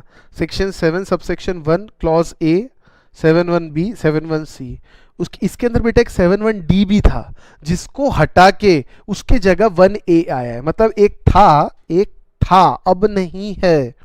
7(1)(d) ये था, लेकिन इसको ओमिट करके उसकी जगह 1(a) आया है। क्या नाम है इस सेक्शन का? 7(1)(a). बेटा अब इसमें कंफ्यूज मत हो जाना, कई बार मैं बोलूँ 7(1)(a) तो ये भी 7(1)(a), मैं बोलूंगा 7(1)(a) बोला तो फिर ये, और 7(1) कैपिटल ए बोलूं तो ये, समझ लेना। समझ आई बात? ठीक है, ये तो अभी मैं नहीं आ रहा, मैं सिर्फ 7-1 बी तक कराऊंगा, क्योंकि 7-1 सी कराने के बाद शेड्यूल 1 देखना पड़ता है। क्या देखना पड़ता है? शेड्यूल 1। और अगर शेड्यूल 1 आप नीचे देखो तो शेड्यूल 1 में 4 पैराज हैं। आप 4 पैराज बोलो, 4 एंट्रीज बोलो, कुछ भी जो चाहे बोल सकते हैं। ये सीरियल नंबर, ये 1, ये 2, ये 3 और ये 4। तो अभी मैं सिर्फ इतने स्टेचुटरी प्रोविजंस का एनालिसिस करूंगा, ठीक है। 7-1 ए अपना एकला चलो रे, 7-1 बी भी एकला चलो रे, 7-1 सी को शेड्यूल 1 के साथ पढ़ना पड़ता है रे, 7-1 ए को शेड्यूल 2 के साथ पढ़ना पड़ता है रे, और 7-2 को शेड्यूल 3 के साथ पढ़ना पड़ता है रे। और सप्लाई में ये 4 चीज तो इंक्लूडेड है, बट ये 7-2 एक्सक्लूडेड, यानी 7-1 included, 7-2 excluded. Negative list, negative list यानी ये चीजें इंक्लूड नहीं है, बराबर।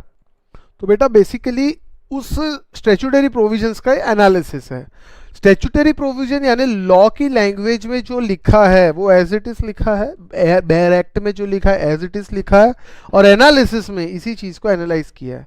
कारण ऐसा करने का है कि आपके मॉड्यूल में भी यही पैटर्न से चला है, और मुझे ये पैटर्न बहुत अच्छा लगा। कारण कि पूरा स्टैट्यूटरी प्रोविजंस भी हमको दिख जाते हैं कि कैसे हैं, पूरा ओवरव्यू स्ट्रक्चर हम देख सकते हैं, और साथ ही उस चीज़ का एनालिसिस विद एग्जांपल्स। तो ये बहुत बेहतरीन तरीका है, ठीक है ना। तो इसीलिए हम लोग इस हिसाब से पढ़ेंगे। तो चलिए स्टार्ट करते हैं 7-1 ए से फिर से। तो चलिए 3 शेड्यूल और सेक्शन 7 से स्टार्ट करते हैं। सेक्शन 7 सेक्शन का है कंसेप्ट ऑफ सप्लाई। क्या नाम है?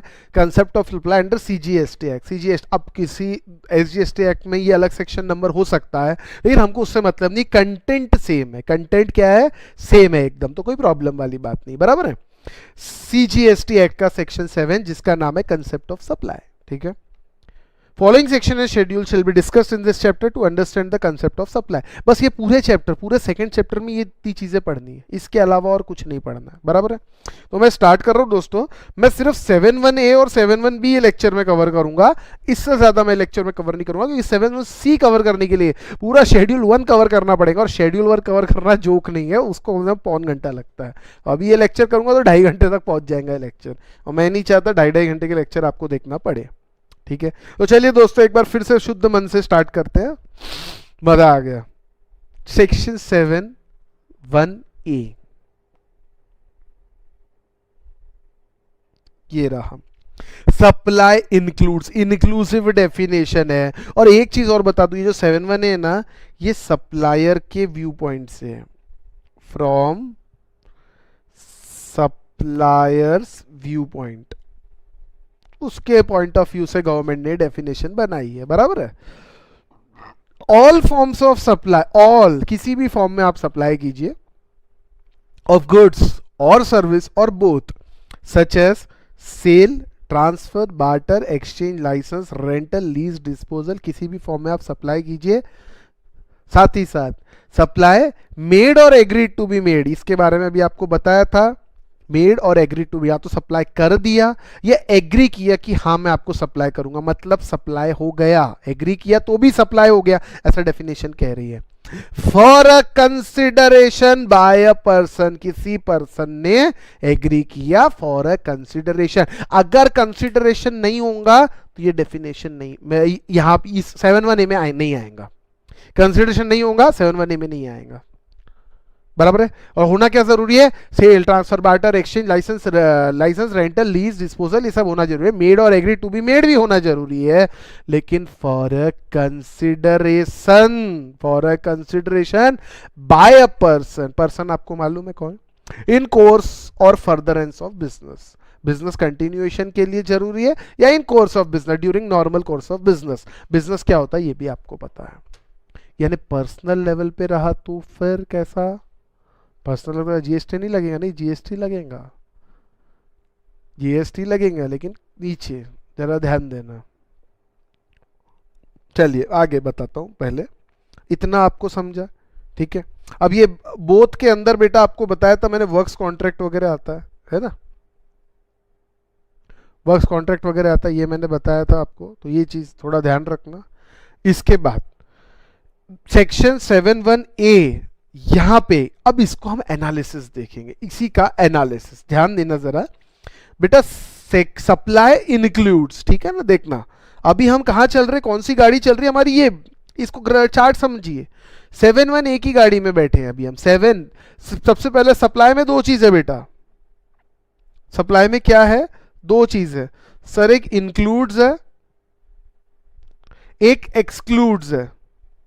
तो एक्सक्लूड्स में है 7-2 विच शेड्यूल 3, जो कि ये है हमारा, और इंक्लूड्स में क्या है, ये सारी चीजें बेटा इंक्लूड्स में है। समझ आ गई बात। तो क्या क्या है, 7-1A supply includes supply for a consideration in course और फर्दरेंस ऑफ बिजनेस। 7-1A जो अपन ने देखा, चलिए ध्यान देते हैं। 7-1A, ये सिर्फ 7-1A के बारे में इतनी बात करी हुई है, जरा ध्यान दीजिए। Supply for consideration in course or furtherance of business. Supply includes all form of supply of goods and service और both। वो तो आपने देखा था, वहाँ एनीथिंग वो पूरा था आपका, सेल ट्रांसफर बार्टर वो सब था। Anything supplied other than goods and service is outside the scope of supply। बड़ी आसान सी बहुत अच्छी बात कह दी, साफ साफ पहले ही बेयर एक्ट में लिखा था, all forms of supply of goods और सर्विस और बोथ। अगर गुड्स और सर्विस ही नहीं है तो भैया ये लागू ही नहीं होगा, काट दो इसको, बराबर है ना। तो इसीलिए यहाँ पे लिखा है बेटा, क्या लिखा है, supply includes all forms of supply of goods और सर्विस और both. Anything supply other than goods और service is outside the scope of supply. बड़ी आसान सी बात है। तो चलिए एग्जांपल्स देख लेते हैं जरा से, है ना। Rishabh buys a car for his personal use, personal use के लिए कार खरीदी उसने, and after a year it sells a car to the dealer. Sale of car by Rishabh, बोलिए सप्लाई है कि नहीं। हुआ क्या, ऋषभ ने पर्सनल यूज के लिए कार खरीदी और उसके बाद उसको सेल कर रहा है डीलर को। क्या ये पर्सनल सप्लाई है क्या? सबसे पहले बात देखिए, सप्लाई के अंदर ऑल फॉर्म्स ऑफ सप्लाई, हाँ, सेल है, हाँ है, मेड एग्रीमेंट, हाँ, फॉर अ कंसिडरेशन, हाँ, बाय अ पर्सन, हाँ, इन कोर्स और फर्दर ऑफ बिजनेस। क्या ऋषभ का बिजनेस है, वो बिजनेस में कार सेल कर रहा है? नहीं, ऋषभ का बिजनेस नहीं है। कार भी जो खरीदी वो बिजनेस की नहीं है, वो पर्सनल यूज के लिए कार खरीदी, उस पर कोई डेप्रिसिएशन उसने क्लेम नहीं किया होगा पीजीबीपी में। 7-1A में नहीं बैठेगा, यानी सप्लाई नहीं रहेगी। अभी सिर्फ 7-1A पढ़ रहा हूं बेटा, हो सकता है 7-1B में कुछ और लिखा हो, 7-1C में कुछ और लिखा हो, 7-2 में कुछ और लिखा हो, 7-1 कैपिटल A में कुछ और लिखा हो, अभी वो सब नहीं पढ़ा रहा। अभी के लिए सिर्फ इतना समझना है, तो ये नहीं है सप्लाई। आई बात समझ में? Rishabh car dealer not supply because said supply is not made by Rishabh in course और furtherance of business. In course of business भी नहीं है या फर्दरेंस ऑफ बिजनेस भी नहीं है, बिजनेस के लिए भी नहीं है, मतलब बिजनेस का एसेट नहीं था उसका। Manikarnika sold her old gold bangles and earring to Abhushan jewellers.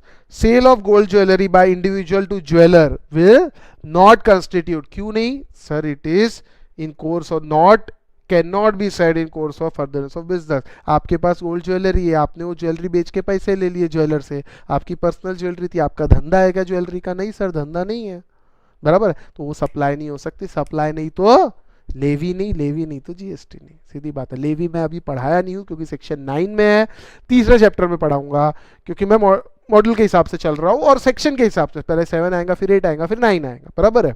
आप कुछ लोग पहले भी पढ़ा सकते हैं, तो उसमें भी कोई नुकसान नहीं है, लेकिन वो आधा पढ़ाना पड़ता फिर आधा पढ़ाना पड़ता, इसलिए बता दिया लेवी यानी जीएसटी लागू होना, बराबर। सिंस बिजनेस, उसके since business include vocation, business में क्या इंक्लूड है? वोकेशन भी इंक्लूड है बेटा, बिजनेस की डेफिनेशन में देखा था, पेशा, vocation. Therefore, sale of goods or service as a vocation is also supply। देखिए अब ये एक्टर है सुंदरम आचार्य, फेमस एक्टर, पेंट सम पेंटिंग, ये उसका पेशा, उसको पेंटर है, वो पेंटिंग भी आती है, उसको बेचता है फॉर कंसिडरेशन। तो ये जो सेल है इज टू बी डोनेटेड, भले ही आप चैरिटेबल ट्रस्ट को डोनेट करो। देखिए यहाँ लिखा है Sundaram Acharya, famous actor, paints some painting and sells them.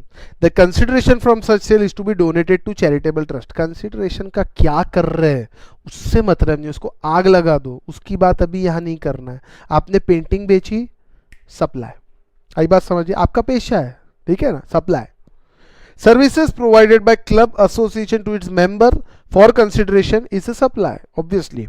Resident Welfare Association provides the service of depositing the electricity bills of residents in lieu of some nominal charges. Provision of service by a club or association or society to its member is treated as supply, and this is included in the definition of business. Business की definition में आ रहा है, मतलब इन course और furtherance of business. और business की definition कितनी wide scope है, कितना वाइड स्कोप बनाया है, तो काम ही खत्म. बिजनेस की डेफिनेशन मैंने आपको पढ़ाया था, है ना. Admission of person to any premises for consideration is also included in business. अभी अपन ने पढ़ा था water park, theme park, entry tickets, ये बिजनेस की डेफिनेशन में देखा था, तो वो भी इसके अंदर आ जाता है.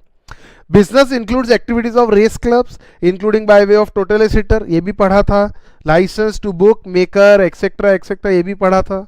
ये लिखा भी है, royal turf race club is engage in facilitating wagering betting transaction horse place through a totalisator. Totalisator मतलब bookie type. For providing the service of facilitating wagering transaction, Royal Turf Race Club gets commission, which is deducted and retained by club from the total bet value. Said service amount to supply as per activities of race club are included in business. आई बात समझ में. अब एक सवाल है मन में, क्या? There is one exception to this course or furtherance of business, that is import of service for a consideration. Import of service for a consideration. वो बिजनेस के लिए नहीं है, एक एक्सेप्शन है. जरा यहाँ पे देखना दोस्तों, 7(1)(b ध्यान देंगे.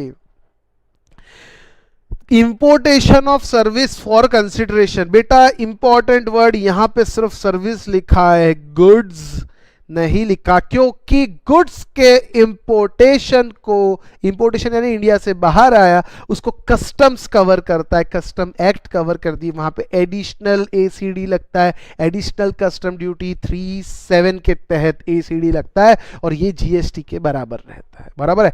तो इंपोर्टेशन ऑफ गुड्स को तो कवर कर लिया, क्योंकि कस्टम वहां पे, गुड्स एक चीज है जो दिखती है, कस्टम उसको रोक सकता है, अरे भाई रुक. बराबर है. लेकिन सर्विस कोई इंपोर्टेशन होता है तो कस्टम बैरियर क्रॉस करती है कि सर्विस आ रही है, कस्टम के सामने से कस्टम बोलता है सर्विस रुक. ऐसा होता है क्या? नहीं होता. हिंदुस्तान में बैठे हुए आदमी को अगर अमेरिका के बैठे आदमी ने कोई ऑनलाइन सर्विस दे दी और उसका पेमेंट ऑनलाइन ट्रांसफर हो गया, कस्टम वाले को क्या पता चल रहा है? बराबर है कि नहीं है? तो ऐसे केस में सिर्फ सेक्शन 1B 7(1)(b) क्यों लाया गया? सिर्फ सर्विसेज के लिए लाया गया. 7(1)(b) गुड्स के लिए नहीं लाया गया. गुड्स के लिए इसीलिए नहीं लाया गया क्योंकि इंपोर्टेशन ऑफ गुड्स कवर्ड है कस्टम्स में एसीडी 37. ये आप सीए फाइनल लेवल पे पढ़ोगे, कस्टम्स आपके सिलेबस में है, और जहां तक सब ठीक रहा तो मैं ही पढ़ाऊंगा. ठीक है, चलिए. Whether or not in course or furtherance of business, IDT is my core subject. The notion of supply gets expanded significantly through second part of section 7, section 171(b), which brings within the ambit of supply the importation of service for a consideration, whether or not in course or furtherance of business. वाह क्या बात बोली है. जरा यहाँ पे statutory provision देख लो. 7(1)(b) importation of service for a consideration whether और नॉट इन कोर्स और फर्दरेंस ऑफ बिजनेस. यहां बिजनेस के लिए होना जरूरी था, यहां ऐसा कोई जरूरी नहीं है. मैंने मेरा पर्सनल घर बांधने के लिए अगर इंटीरियर सर्विस ली, मान लीजिए यूएस के आर्किटेक्ट से, importation of service, consideration for a consideration, हाँ बिल्कुल पैसे देना पड़ेगा ना उस आर्किटेक्ट को. वेदर और not in course of furtherance of business, मैंने बिजनेस के लिए ली, क्या पर्सनल घर बांधने के लिए ली, फंस गया 7(1)(b) के अंदर. ठीक है, चलिए देख लीजिए इसको एक बार. एग्जाम्पल दिया है पे बहुत बढ़िया. Ramaiah proprietor received architect service for his house from an architect located in New York as an agreed consideration of $5,000. The import of service by Ramaiya is supply under this section 7(1)(b), though is not in course of furtherance of business. Sir अगर service in furtherance of business नहीं रहती, यहां पे वो ही 7(1), देखिए 7(1)(b) बनाने का कारण देख लीजिए. 7(1)(a) में वो ही गुड्स और वो ही सर्विस आते हैं, वो ही गुड्स और वही सर्विस आते हैं जो इन कोर्स और फर्दरेंस ऑफ बिजनेस है, दूसरे नहीं आते. बराबर है. तो मैंने अगर किसी से सर्विस ली जो in course of furtherance of business नहीं है, तो उसका क्या? तो इसीलिए यहां पे इसको डाला इंपोर्टेशन. और सर इंपोर्टेशन ऑफ गुड्स अगर हुआ तो without any course of business तो बेटा इंपोर्टेशन तो यहाँ देखना ही नहीं है, जीएसटी नहीं देखेगा, उसको कस्टम देखने वाला है, इसलिए इंपोर्टेशन ऑफ गुड्स नहीं डाला यहाँ पे। यानी एक चीज समझ लो, इंपोर्टेशन ऑफ गुड्स और sorry all forms of goods and services supply में आते हैं, कंसिडरेशन में रहना चाहिए और कोर्स और फर्दरेंस ऑफ बिजनेस में रहना चाहिए। और इंपोर्ट अगर होती है सर्विस, इंपोर्ट गुड्स होते हैं तो कस्टम में चला गया, इंपोर्ट अगर सर्विस होती है फॉर अ कंसिडरेशन। देखिए 7(1) या 7(1)(b) दोनों में कंसिडरेशन वर्ड है, फूकट नहीं, पैसे दे के। कंसिडरेशन की डेफिनेशन हम पढ़ चुके हैं, बराबर है। लेकिन 7(1)(a) में course of furtherance of business होना चाहिए और 7(1)(b) में जरूरी नहीं है, हो भी तो ठीक, नहीं हो तो भी ठीक। आई बात समझ में? ये था हमारा 7(1)(a) 7(1)(b। अब मैं यहाँ पे स्टॉप करता हूँ और फिर हम आएंगे 7(1)(c) पे नेक्स्ट लेक्चर में। ठीक है दोस्तों, टिल देन बाय।